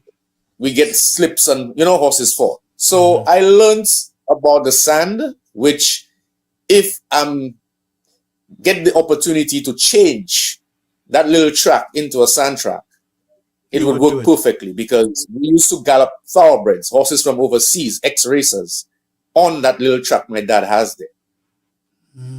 So if we have a sand track, we'll have more traction. The horses will be able to go around there so super. That's right. You can even go 4 inches instead of 6 inches, So it can be very exciting. It can come back again alive if we are serious, But some people condemn it. Are you willing to see it come back alive? It's in my bloodstream, I cannot run away from it. It's my life. So let's pray and hope that it comes back because I listen to you and you say it's in your blood, it's your father, It's on the third generation right now because I have 2 sons that used to race. Well, the eldest one, he still runs. So anytime they have race meets, he rides. He wanted to be a professional jockey as well. And we were hoping that DSH should have opened that door for him instead of him living St. Lucia and going overseas. So what happened to DSH? Never came to that. Shut down. Wow. Yeah. Yep. Wow. So you believe that, let me just ask you, so you believe that DSH, even though it had its flaws, based on what I'm hearing, that it would have opened opportunity for people like your son to... That was what was expected. That was expected from them. The whole concept, it was supposed to have been, well, like I told you, before the horses came in, we had groom training program for teaching guys how to take care of these horses, especially because they may have horses they know they have tying in the savannah, in the fields, and so on. But these horses are more sensitive animals. Yeah. These horses caring is totally different. It's like almost round the clock. Oh. They get sick easily, they get colic, they can die easily from feeding them the wrong feeds and, so a lot more close attention to these animals. So they were more trying to give these guys the experience, teach them how to care for these caliber of horses. And it started from there. And it was supposed to have been having jockey school as well, teaching guys how to ride as jockeys. Right. And from there, they can leave here if they want to and go overseas and ride. Once they have their license, they can do that. And it was supposed to have been, even a farrier school was supposed to open up there as well, teaching guys how to shoe horses. Because the employment was supposed to have been mainly for the youth of St. Lucia. And I would think, especially in Vieux Fort. Especially in Vieux Fort. That was the aim in Vieux Fort. So there's a young chap that's he's into horses from Vieux Fort. He was one of my main guys in there at the SH. Well, I'll say RSLTC because the horse track thing was RSLTC, Royal St. Lucia Racing Club, right? And he was a very attentive young man, very willing to learn and humble. And I used to see very well with him. He used to see very well with me. He had a lot of respect for me. Now we keep in touch. He's in Saudi Arabia right now. And I told him to stick to what he's doing, keep it up. And he ended up even starting to shoe horses in Saudi Arabia. Wow. But he went up there to study his faith because he's Muslim, right? So he went up to study his faith. But I told him to stick around, stay. And if he can get to the UK before he come down here from there, do that. Because what you coming to? What are you coming back to, Red? Right now, there's nothing really, No. It's more or less destruction, So as a young man, look for a life where you're already at, or go somewhere else, but not back here. The only thing that's supposed to bring you back here is your mom. I told him that straight up. And Chief, that's a very sad statement, but true. That what are they coming back for? And again, what has messed up the development in this country is the political war. In the center of that, nothing gets done. It is neck and neck, always in the throat. A project, sometimes good projects that are meant to help communities turn into political football. Yeah. I want to know the question that I always ask, without cutting you short, though. No, you go ahead, sir. The question I always ask, who are the politicians working for? Isn't it for St. Lucians and St. Lucia? Well, there are projects that start off. But it's supposed to be that. Supposed to. Yep. There are projects that start off under one administration. And then that administration would lose power. The other one comes in and would say, well, we ain't touching that because that's this guy's own and that guy own. It will make them look good. Ridiculous. Yeah. No, but that's ridiculous. It's ridiculous. Continue. Once it's in the benefit of the country and the people of the country, keep it up. Keep going with it. That's true. That's how I see it. When will we develop? When? I think we're far behind talking about when we're going to be developed.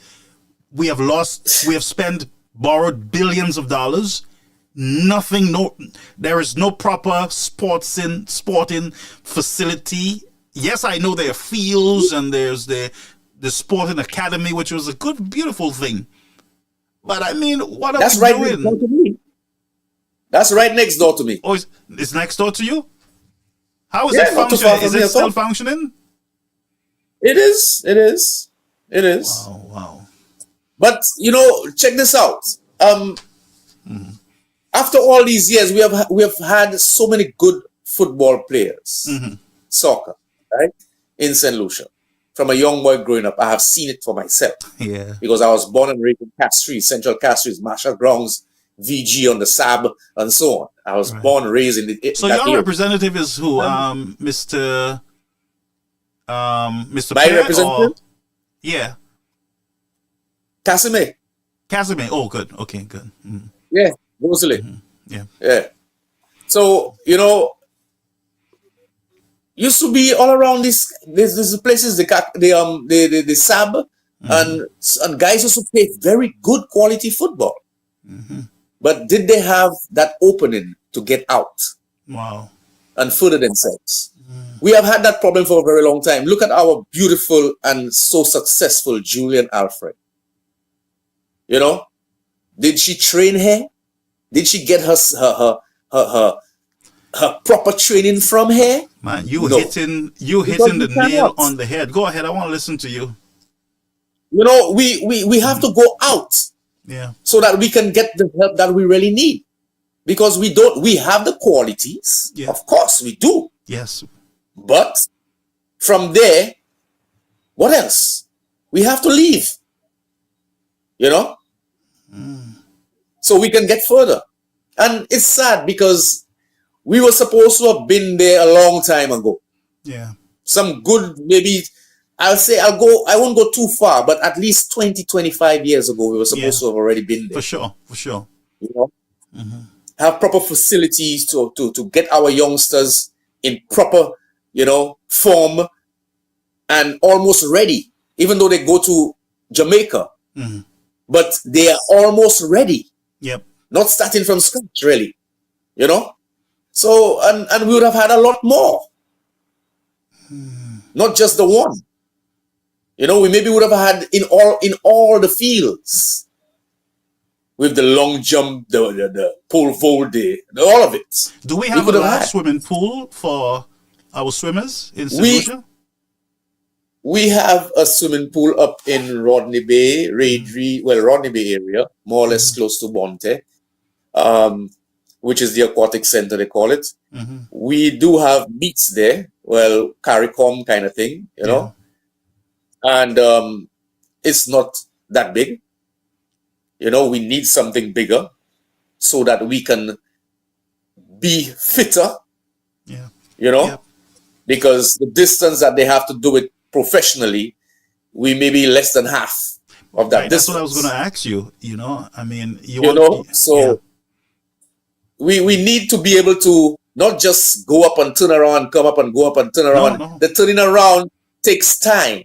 So you cannot never, ever get it right by a short distance. You got to be able to go the distance that you're supposed to go at one blast to be better, So we need something bigger, for sure. We need something bigger, and a lot more things in all fields. Man, we need it. You make a lot of sense, and I appreciate. You do not go deep into politics and stuff, but what you were saying, it makes a lot of sense.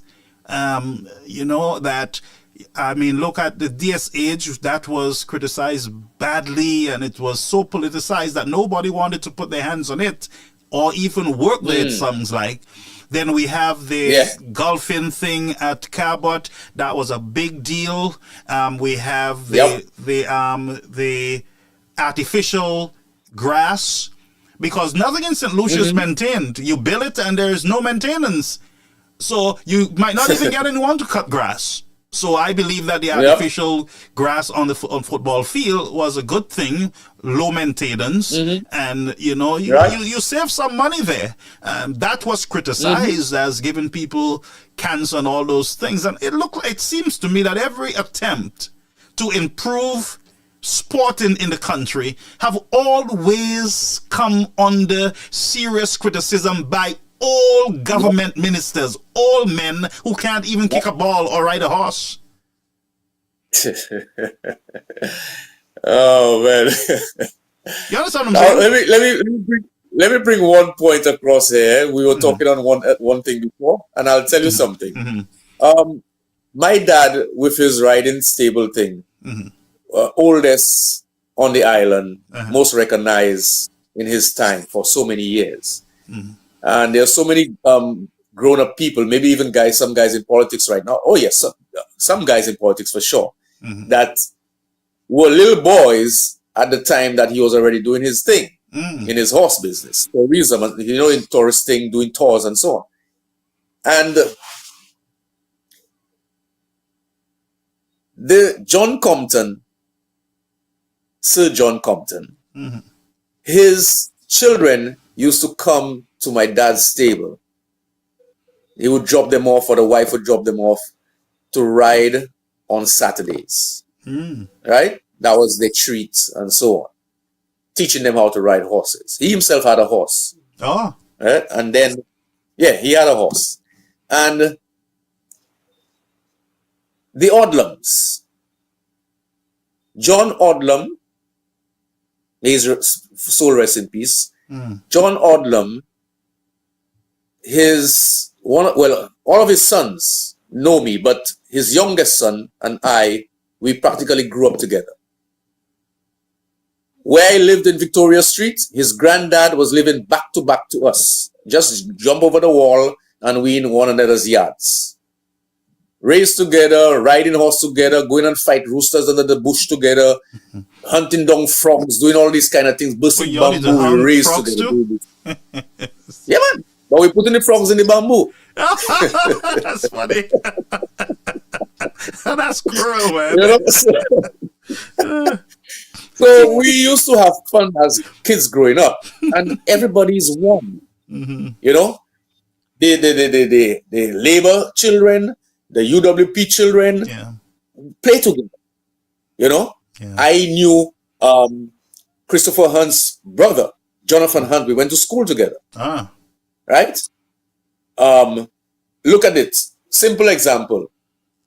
Mr. Julian Hunt and Sir John Compton's wives, supposedly sisters, right? You ever knew that? I heard of that. You ever knew that? Okay, so that would have been a very funny Christmas. No, but that's a one family thing. People take the politics more serious on the outside. Yeah, people take the politics on the outside more serious, you know. Yeah. Than the politicians themselves. That's right. You know, because the people can live together, they can sit down and have their big stick together and drink their champagne in peace, having fun, laughing, ho, ho, ho, ho, whilst we out there want to make war with each other for them, you know. Want to kill each other, yeah. That's the problem we have. We don't even want to talk to each other. Yeah, we're letting the neighbor house burn down, you know, because the neighbor is whatever. Yeah. Very sad. We'll leave them without sugar. We'll leave them without sugar because, you know. And Mr. Trim, and they need to keep their calamity hot tea. And that's a problem, and that's why we are where we are today, even with our healthcare system, our roads. We are where we are today because of that mindset. Nobody is coming together to get anything done. People are only speaking up when it squeezes them, when they bust a tire or when they lose their vehicles, then people speak up. But I mean, when it hits home, only when it hits home. Only when it hits home. And I've noticed something for a long time now. You know exactly what we're doing there. That happens so much. We talk about it, but we don't take no action. Yeah. You know, we meet each other and we talk about problem this and problem that and this one doing that and this one doing that. But what are we doing about it? Yeah. We as the people, you know, what are we doing? Nothing is being done. So we're gonna be getting the same thing shoved down our throat every time. And the politicians understand that, so they take the people for granted because they know the people are busy fighting themselves, and they will continue fattening themselves, ignoring major problems. And I'll tell you, Mr. Trim, as I said, I don't know your politics, but I have a problem when the health minister said to me that he don't know what is happening. He don't know, but he comes back to say there is a plan, there is an idea for land, for blah, blah, blah, but I don't know. And that's the kind of confusing garbage that, and again, politicians should be accountable to the people, not the people to politicians. Thank you. Like I said earlier, you know, they're supposed to be working for us. They're supposed to be doing what we want. We're supposed to be requesting what we want, what we need. And they're supposed to be working towards that, to betterment to the country and the people of the country. Well, I hope that's how it's supposed to work, as far as I can tell. Well, I hope with this whole situation with the relocation of our our jockeymen and the car race guys, whatever it is. I am praying that this is not just another gimmick, and then the next 4 years we have the same issue.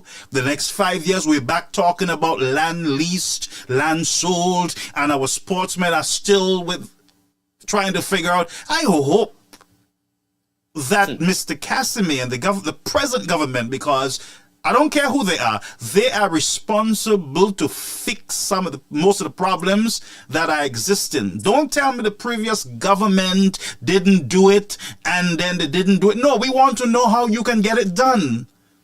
And if there's a new government and it's the United Workers' Party, we want to know how the United Workers' Party is going to fix our problems.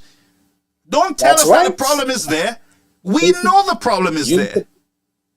Make it better. Make it That's better. what you're coming in for. Making it better. But what they do, they tell you the previous government, this one, and the problem, nobody's touching it. That's right.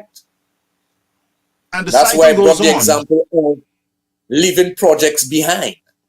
You know, all of these things, it makes no sense. Look at our airport. Sorry to say, folks, look at the airport. Our airport is in a mess. Previous government started a process to get us a state-of-the-art thing over there in Viewfort. Government comes in, stop it. Too big. I've never seen upstairs and downstairs. You still have a bad airport. You still have a bad airport. The problem is still there. And unless the citizens of the country understand their power and use that power to get things done in their country, then you would continue to go to hell in a handbasket. That's it. Our young people will continue to get frustrated. They will turn to guns. They will turn to all sorts of things because of frustration. That is it. That is it. Now, I don't want to get upset because when I think about the nastiness, it gets me frustrated, Mr. Trim. I don't want to pull you into me getting upset here, but I really appreciate you being here, sir.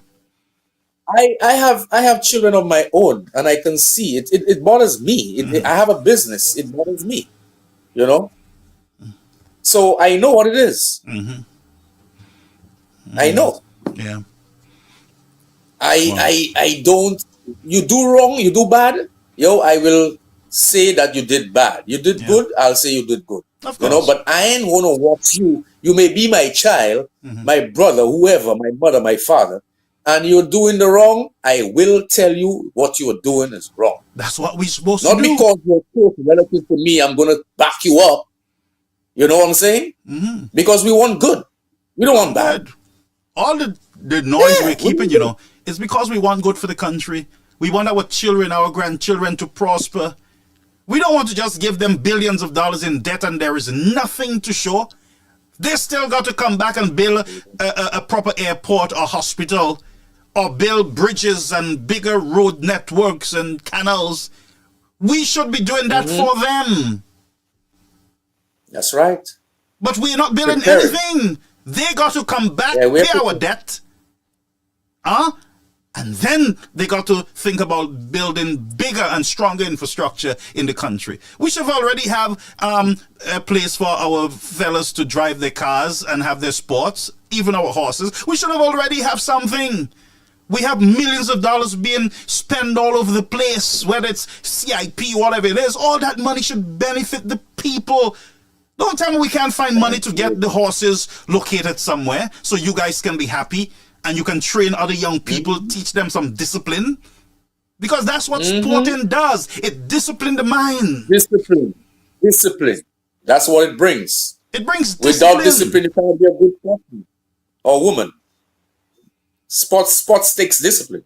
It does. You know? And we have people like you. Yeah. I mean, we're not getting younger. You can pass on your experience, you know, your experiences with these young people.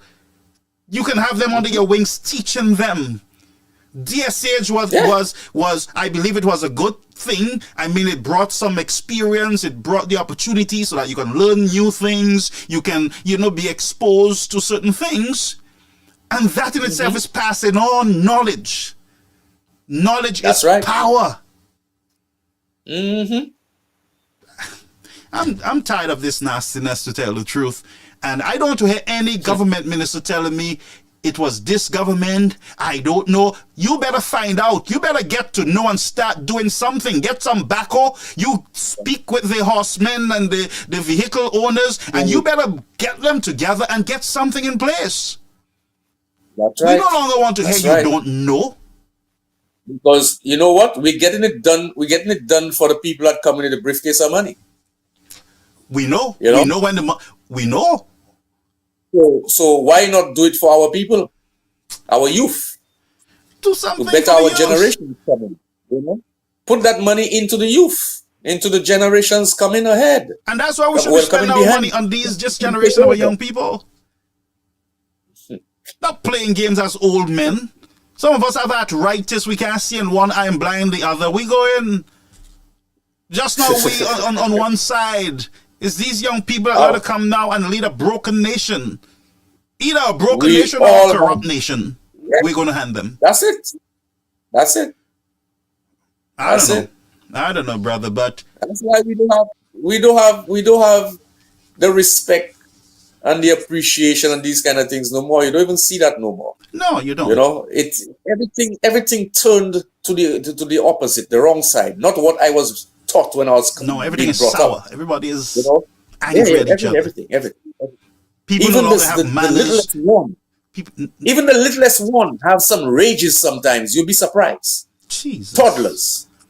Wow. Yeah, they actually lash out. You can actually see, well, why is that little child getting so vexed? Wow. You know, for what? You know, wow. It's, I don't know.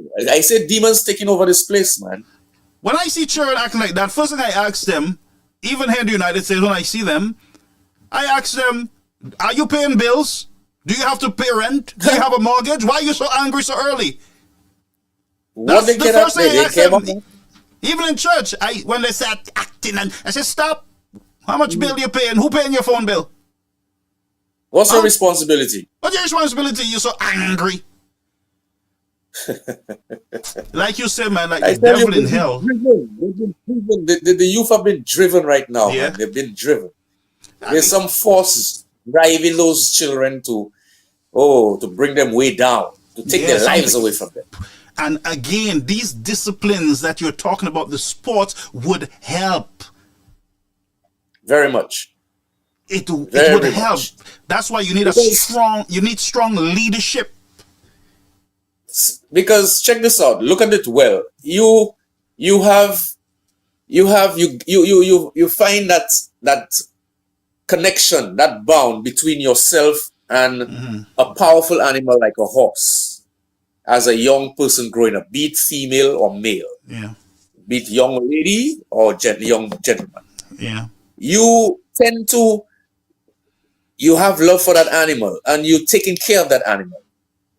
You know, that teaches you a lot. Yeah, true. To care for that animal, treat it the right way, that can make you go out there. When you leave that stable, that place that may be smelling of that horse mess, true, and all of the whole day. When you go out there and you get on the streets or you get to your home or wherever, you know that can make you show more love towards another human being. But even the Bible, sir, says to us, thou sluggard, go to the ants and consider your ways. Go look at how the ants work and go fix yourself. That's what the Bible says. Go study the ants. There you go. All right.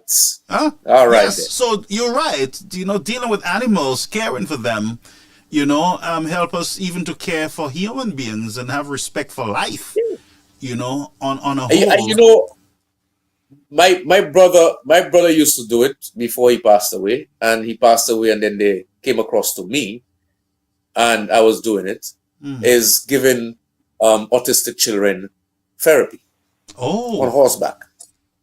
Oh, you know? yeah? And that is something that is, it can be very helpful to the children. You know, because you know these children, the differences are so strange but powerful. in a Yes. sense, you know. And when these children, some of them, you can see it with some of them, as soon as they land on that horse, well, the saddle, and it touches the horse's hair, from the time they grab that hair, you can see the change. Wow. You can actually see it. Their behavior, their facial expression, and everything else. So Some of them just takes off laughing and laughing and non-stop laughing until they get off that animal. That's nice. When they get back, they don't even want to get off. They want to stay on. Yes, wow. You know, because the feeling that they get from the animal is like a connection. They don't even want to part with the animal. Wow. Some of them come for the first time. You know? Wow. So horses can be very therapeutical with sick people, disabled people, you know, and it's very helpful. Yeah, but Mr. Trim, in all walks of life, walks of life. Yeah, all walks. Mr. Trim, I really appreciate you, and I don't know you, but you seem to be a very disciplined guy. I can hear it, I can see it in you, and my prayer is that these fellas who are in position put aside their petty politics and find solutions. Listen to the sportsmen and women out there. Listen to what they want. Listen to, what they're saying. If they're saying to you that you can't bring the horse and the vehicles together, listen to them. Don't force things on them. And I believe we need a reset. We need a reset, Mr. Trim, and I'm hoping that can happen sooner. So, St. Lucian's, this is Mr. Trim, and he is very much aware of what is happening over there in Vieux Fort. He's been there. He understands the whole so-called land dispute among government. It's not among the people, it's among government. That's where the dispute is. Government disputing themselves. That's all it is, And we want them to, when they finish disputing among themselves, is to just get our brothers and our sisters situated so that they can have their sport. They can go along with the things that they love, the thing that they love so much, that is caring for horses and those drivers driving their fast vehicles and having fun. That's their hobby. I prefer them driving those vehicles than killing themselves, shooting each other. If young people can go and learn to drive, they like to drive and kill people on the road. Put them on those tracks. Go over there. Put on your helmet and your seatbelt and go jump over bumps. Yeah, or put on your boots, put on your helmet, put on your gear and jump on that motocross. Yes, yes, that's right. Or get on the horseback. Yeah. Wow. So any last words from you, Mr. Trim? Thank you so much for being here with us. I hope to have you back when we find a location for the horses and the cars. That would be nice. Yeah. Well, I would just like to, say I hope. I can't even remember if I said good night when I came on. So good night, viewers. Sorry about that. A lot of them, they know you, sir. And the next thing is, I hope my little info kind of touch a few people and got them a little more interested in what's going on with, especially the horse fertility, with the horse owners, the horse enthusiasts in St. Lucia. Because I know for sure that can help a lot of youth get away from the problems that we're having with them right now, which is the crime. Because it is an expensive sport, very expensive. And they can benefit a lot from it once we do it the right way. And also, I just hope a lot of people that listen tonight and viewed would see the importance of the horse racing, the horse.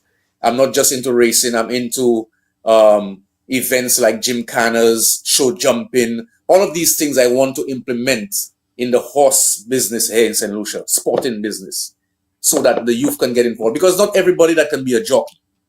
Because to be a jockey, you have to be like 120 pounds, 125 maximum. So you can want to be a farrier, you know, you can want to be a show jumper, you can want to be a Western barrel racer or anything to do with horses, because of not any way you can fit in according to your weight and your ability in riding. So it can have benefits for a lot of people, different ages, and all of that. Because we can go from the age of maybe 6, 7 years old competing. It don't have to be flat racing. It could be in gymkhana. It could be in pole bending. You know, in anything to do with horse sports. You know, so it's because it's not anybody that would want to see their child sit on a horse going at 60, 65 miles an hour. Yeah. You know, if so. You understand what I'm saying? Yep. They wouldn't want to see the child doing that. But with a little show jumping, a horse just cantering slowly, going over a little jump and another little jump, where they don't see as much risk and danger, they might push the child into it. That's right. You know, so we're looking at a whole thing, not just racing. Yeah. That's what I want to put down, you know, in St. Lucia. Yeah. Thank you so much. Thank you so much, Mr. Trim. Nice having you. I will reach out to you sometime this week, but thank you so much for accepting the invite and being here with us on the platform. Thank you so much, sir. You're welcome. You're welcome. And everybody have a good night. Thank you. Thank you. Ciao for now. Okay. So, folks, that was Mr. Trim. There is something that I want to share with you before you leave. Now, I can see there's some comments on the platform here that's on our YouTube channel. Someone said, very good show, positive dialogue. You should have more guests like those. Mr. Trim is a very interesting person. I hope the government collaborate more with people like him. On our Facebook channel, I see Mr. Haynes, Bernard Haynes, is saying the former PM sold the CACABEF and left youth of the South. Now, Bernard, you see this nonsense? I'm not going to tolerate you tonight. This is a positive show, and you're spewing lies and propaganda, and this is not what we do here. We do not spew lies and propaganda, okay? So let's just go to the Minister of Sports. I believe he's saying something. We've also had some developments in the car racing fraternity, where some of you would know that we've been recently furnished with information as to a place properly called the CACABEF being leased to a private entity, which will not allow us to have some of the usual activities that we have during this time under alternative sport. So, that being said, questions? Some time ago, you would have, I think, done a tour of places, alternative locations for car racing. What became of that, and why did the government take this decision to I guess, approve a lease, understanding people been clamoring for this area? First and foremost, the lease was signed. We discovered quite recently that the lease was signed in the year 2017. As you would know, I was not the Minister of Government, as a matter of fact. During that time, I was working with you, the media, and we discovered that quite recently. There were some speculations. We are currently, as a government, the AG Chambers currently has requested the full details for that lease. Of course, it was signed. Hold a minute. Let me just say something to you, St. Lucians, before we go. I'm trying to understand this whole drama with the land close to the airport. The land does not belong to the horse racers or the car guys. It is not their property. They were allowed to use it by SLASPA. SLASPA went into an arrangement with the gas company so that they can expand the airport, they can upgrade the airport, and they can have fuel readily available at the airport. So, for instance, trucks would not have to be traveling from Castries or wherever it is to get the jet fuel to the airport. It would have been already there, you know, just you know, a little away from the airport. And so SLASPA signed their lease. It is not, I mean, it is not Bernard Haynes' property or the SLP property or the UWP property. It is the property of St. Lucia. And so it is not these groups, is not their property. I don't understand what Mr. Casimir is going to look into. I do not know what the Attorney General is going to look into to see whether they can stop it. What do you want to stop? My question is, and that's the problem with these fellas, they want to stop things. You don't even understand the agreement, but you want to stop. You want to see if you can stop it. Why are you stopping it? For what? Why? In other words, what you're saying to us, St. Lucians, is that you want to stop the development. Those areas are buffer areas for the airport. Those are control areas. What you should be focusing on, Mr. Government, is finding an alternative spot for the sportsmen. Get a home for them, somewhere where they can call home. Somewhere where nobody can go and take their land or lease it or run them off. That's the solution. The solution is not pointing fingers, Chastney sign. One time, Casimir said Chastney sell. Another time, he says Chastney lease. We don't want that kind of drama. Find somewhere.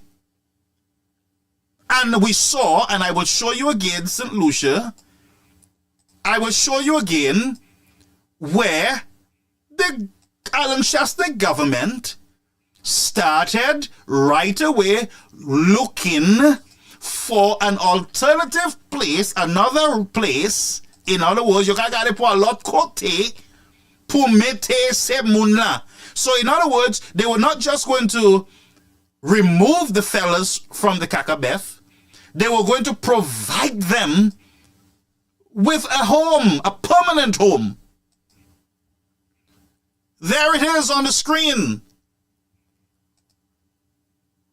There is it.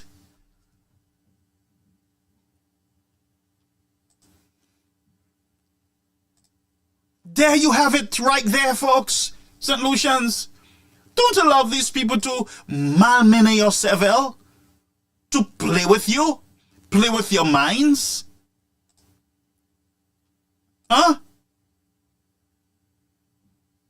Don't allow them to play with you like that. Now, I have something I want you to hear.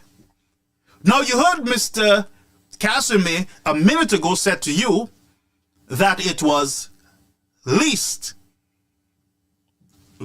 Did you hear it, St. Lucians? He said it was leased. He went on to MBC. He went on to MBC, and I want you to listen what he said. Quasi un l'argent qui tenait tellement large. Un 20 encore? Hein? Ou gardez moi ça right? Hein? Hein? Nous ne pouvons pas prêter nos vies. Même si nous ne pouvons pas baisser pour ça l'argent nos vies. Et moi je suis vendre les bon marché tout. Et bien yo vendre les cher quand mon jeune pays. C'est lycée. Zone pour presser container. Ache ba ek pousse ça. Hold a minute. Pour indiquer pays. Andre clip ça, l'autre clip là m'ouvre. Actually ongoing and full. Hold a minute. Politicien en bouka vini en pays. I'm sorry. I'm sorry too. Is it easy? Hold a minute. Oui. Il just servi vieux fort. Et qui tellement bail. Hold a minute. Là il gagne. Il prend l'argent cette liste, il vient gaspiller, il y a un vieux fort pour try faute en fille Kenny. Is that right? À quoi dit c'est liquidly. And tough no. And you guys are part of defending the tough. That's why you have to be on your toes. Last dormir les hommes. Regardez les politiciens. Regardez les autres. Aider and protect victory. You guys are the key instrument in protecting the victory. So pas dormir les autres. Oui. Oui, pas faire ça. Oui, nous calme. Les mots couillants là au bon matin, on s'est posé à l'air. On s'est posé qu'à vivre, il faut nous appeler ça, moi dehors, moi vie. Gardez ça n'a dit. Gardez ça Jaim gardez. Gardez ça mon gars. Oui, on est beaucoup en les autres les hommes. Bah, il pas ça qu'a fait que pas savent. Oui. So ça même qu'a fait là, ou qu'a dit moi vie fort. Ça qu'a fait là, et personne j'avais fort. Balion vos affaires. There you a lot of you a lot. Hein? Ils n'ont pas goûté en pièce l'autre cause. Hein? Killing your own brother. Ça yon nous avait. Hein? Mon gars vient à place zo. Hein? Mon gars vient à place zo. Exime gwen exo pas rise to the occasion. Ok, il a bien écrit. Listen to Casimir. Listen. Bonjour. We're getting ready to go to cabinet.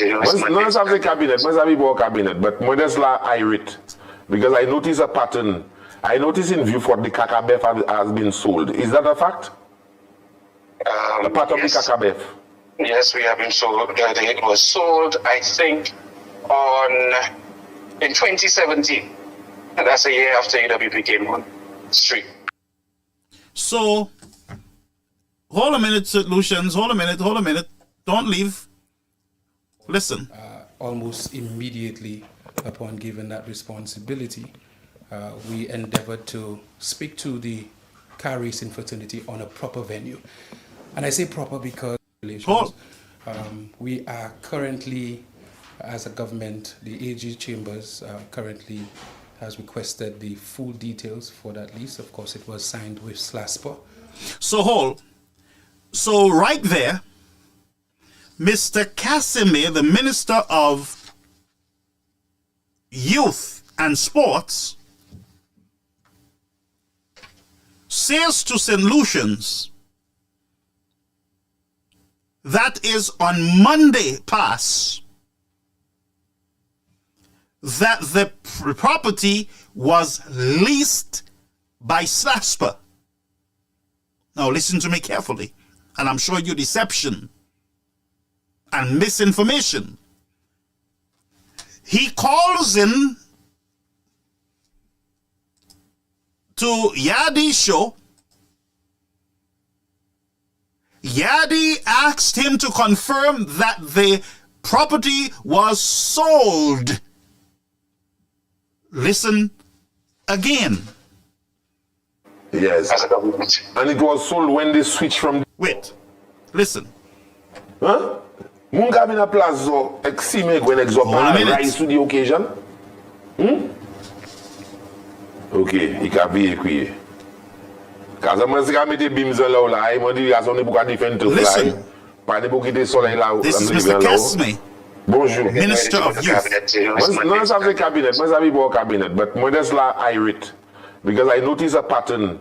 I notice in view for the CACABEF has been sold. Is that a fact? A part of the CACABEF. Yes, we have been sold. It was sold, I think, in 2017. And that's a year after UWP came on street. Hold a minute. Mr. Casimir said to the press at the press briefing that is before cabinet that it was lease. Ashai just ici par coupon. I'm going to play it again.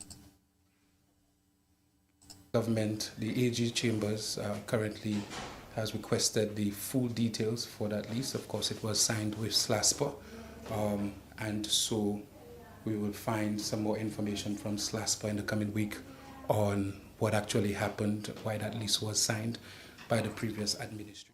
So, Mr. Casimir told St. Lucians at a press briefing before going to cabinet Monday past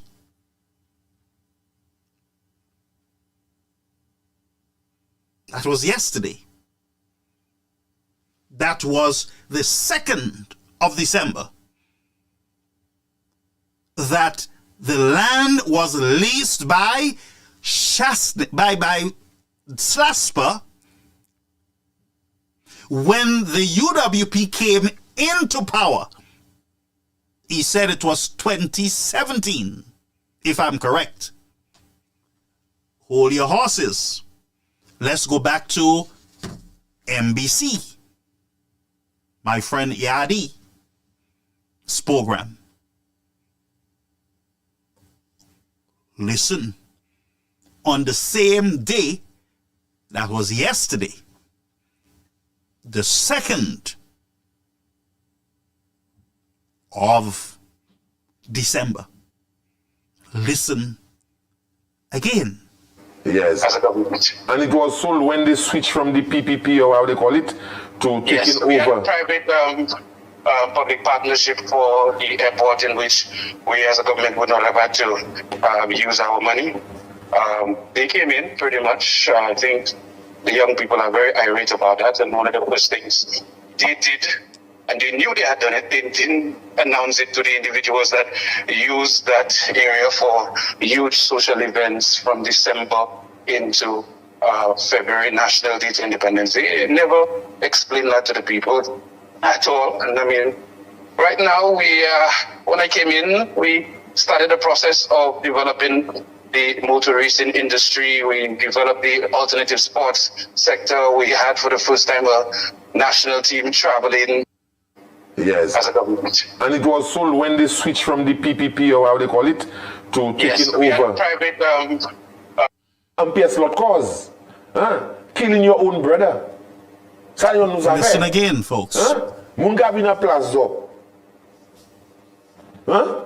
Mungabina plazo exime when exopa rise to the occasion. Okay, il can be écuyer. Quand je me suis mis bims là, il m'a dit à son époque à défendre to fly. Pas de beaucoup de soleil là, I'm leaving là. Bonjour. Getting ready to go to cabinet. No, it's not the cabinet. Must have a cabinet, but modest la irate because I notice a pattern. I notice in view for the CACABEF has been sold. Is that a fact? A part of the CACABEF. Yes, we have been sold. It was sold, I think, in 2017. And that's a year after UWP came on street. Yes. As a government. And it was sold when they switched from the PPP, or how they call it, to taking over. So, folks, I think that is, you got the message that Mr. Casimir, Minister of Sports, confused the citizens of St. Lucia with an untruth, a lie.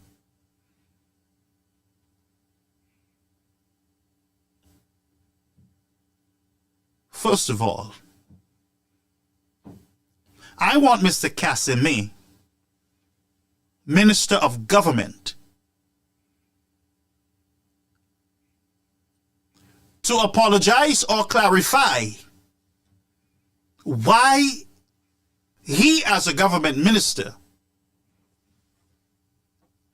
would squander the trust that a majority of St. Lucian placed in his government, and the people of Grosile elected him as their representative. Why would he, as a government minister, lie to the citizens of the country? That's a question for Mr. Casimir and the SLP. You confirmed on NBC, Mr. Casimir, that the land was sold. My question to you, sir, who sold the land? Who sold the land? Question, sir, can you prove that the land was sold?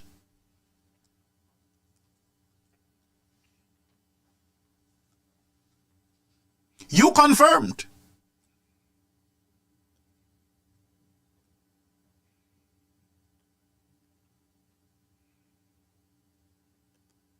So, Mr. Casimir, I'm going to make a bold statement that I don't really make so easy and often.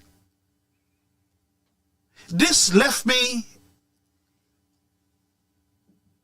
with no choice but to come to the conclusion that when you people speak to us citizens, we got to be very careful in repeating what you people say to us as a government. Because if you can mislead us or confuse us because you said one thing, you said lease, then you said sold. You confirmed the fella, Yadi asked you, was it sold? You confirmed, you said yes, it was sold in 2017. You confirmed that, Mr. Casimir.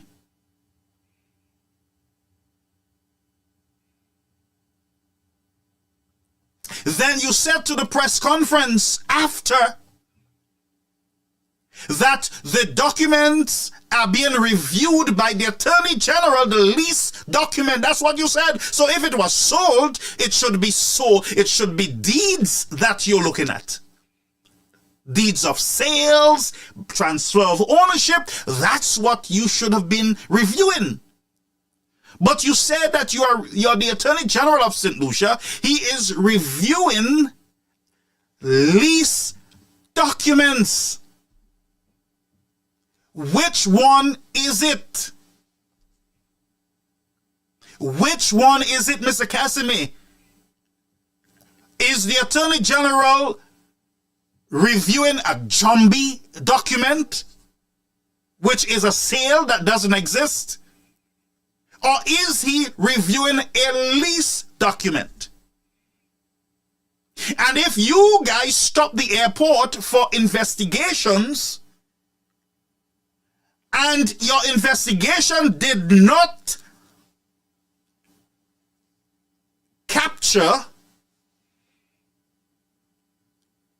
the lease agreement for the gas supply for the airlines, then you, government, you're misleading us. Because you stopped the airport because you think that there was something going on onwards. Up to now, no airport. So what are you reviewing? What were you reviewing? What was your consultants looking at? Or your specialists? What documents were they looking at the Urinora airport? And all of a sudden, you as a government, you're finding out yesterday or this week that the property was sold. The CACABEF is gone. Oh my God, the CACABEF is gone. No more CACA on the BEF. It's gone. And it was sold by Alan Chasney.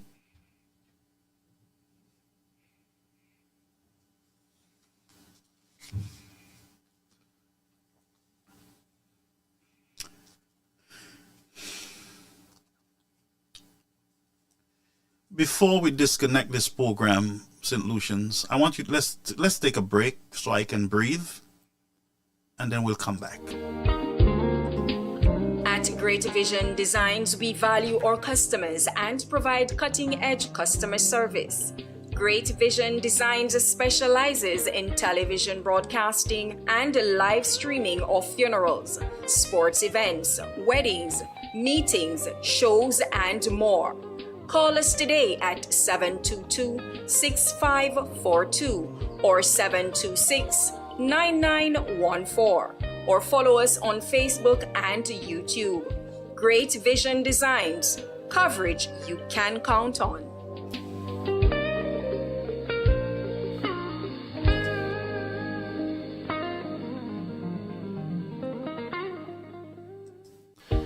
St. Lucians, this is enough for you, St. Lucians, to take back your power. This misleading, and one minister told us the housing, the Talvan housing had no plans. We found out there was plans. They told us that there were bubble on the Grocery Highway. We found out no bubble. They told us that something is wrong with the airport. We found out nothing is wrong with the airport. And the list goes on and on and on and on and on and on. They told us yesterday, that the CACABEF controlled property around the airport was sold. Controlled property in the buffer zone at the airport was sold. Then they came back, the same minister came back and said to us that the Attorney General is reviewing the lease agreement. That's for the same property, not a different property, the very same property. Very same property. Not another one. And you think it would have been an error? No. Yadi asked him. He asked him and he confirmed, yes, 2017 was sold. So you would believe that the lands belongs to Shasney and Shasney sold it. But nobody is angry about the Bannon's land. That is in an area that I consider to be of national security proportion. Waterfront land in your harbor that can be used for national security. Nobody is concerned about that. Sold, not leased, sold. These same people are not concerned about the GPH deal. Well, that one you can almost consider it, I believe, sold, because you ain't getting it back in a hurry. And by the way, all the monies go towards them fellas outside of the country. They're not concerned about that. No, they are not.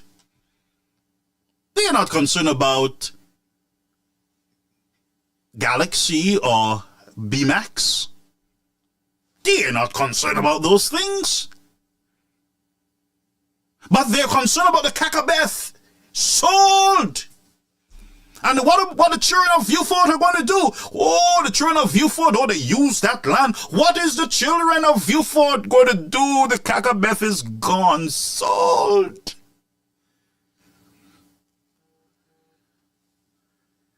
Well, the truth is,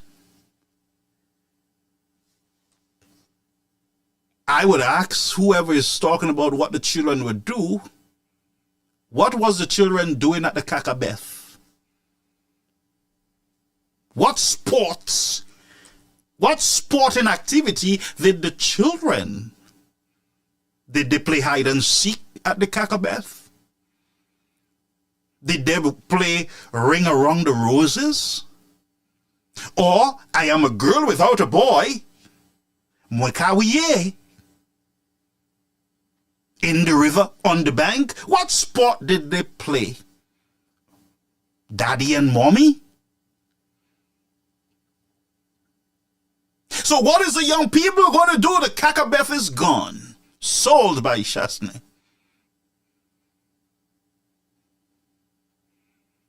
Say to the people, sir, that the airport was under development. Say to the people that it is our responsibility as a nation to secure around our airports, have buffer areas where nobody can build houses or hotels really, but those areas are protected for further development of the airport. And here comes the opportunity to develop the airport, make it bigger, better. But oh no. We are concerned about the children playing I Am a Girl Without a Boy. Mwikawiye. Viewfortians, don't let these people play with your minds. If they wanted to develop the young people of Viewfort, there is enough space outside of the CACABEF.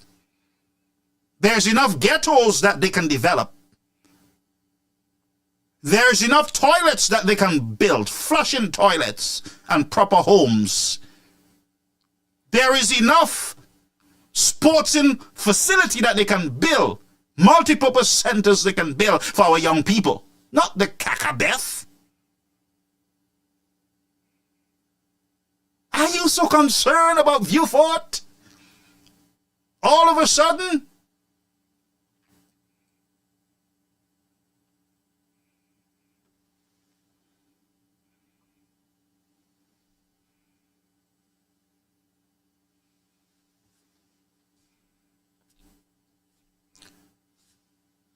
St. Lucians, I'm going to leave this right here. But all I can say to you, don't let nobody put cobweb in your head. Don't let nobody put CACABEF in your head. The airport got to be developed. Must be developed. The areas around that airport must be protected by any means necessary. But what them fellas should have done, continue with the proposed plans to relocate the people that were playing there for free. The people that was using the land for free, all you had to do if you were concerned about their sports was to continue looking at the properties that the Chasney administration had already identified as properties, possibilities, or, let me just pull them up, as areas of interest where we can give our sportsmen a permanent home. Look.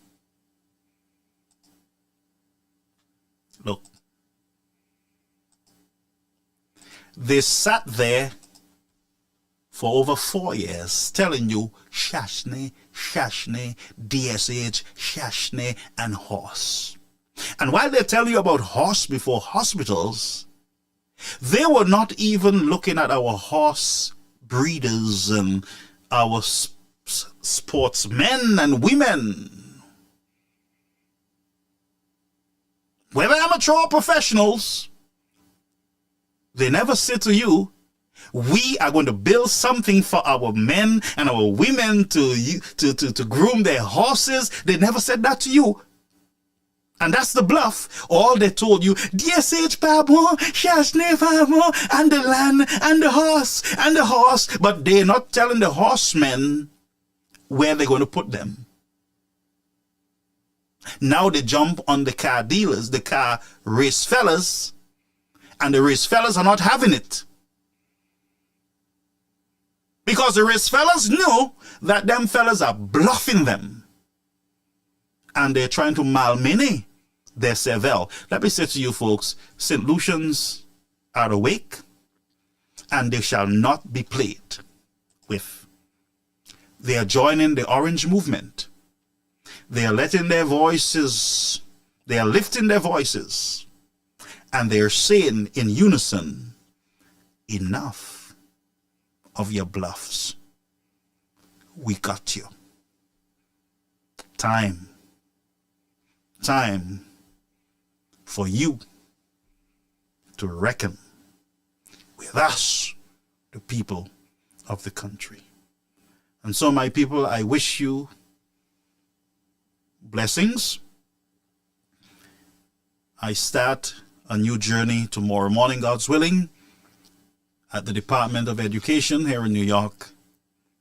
And I am going to my first school tomorrow morning. May God bless you. And may God bless all under the sound of my voice. May God bless St. Lucia. May God lead and guide the government of St. Lucia, the opposition of St. Lucia, and may the people of the country be truly placed as priority. And so, we wait for Mr. Casimir to clarify his deceptive behavior and contempt towards the citizens of this country. No party boy. Fix it. Clarify so that we can move on.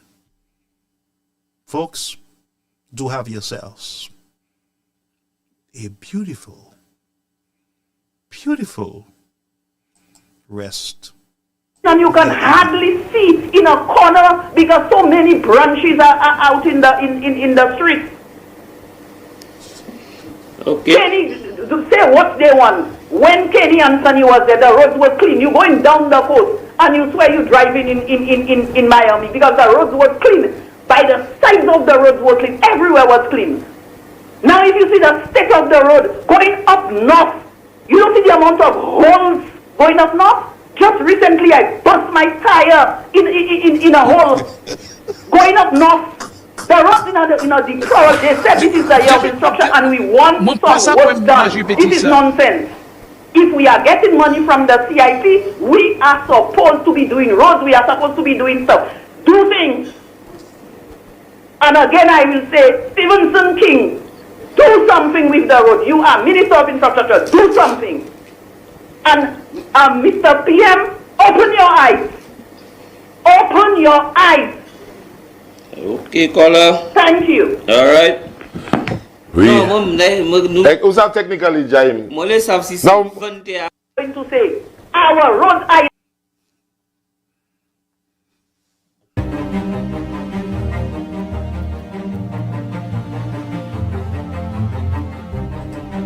in a deplorable state.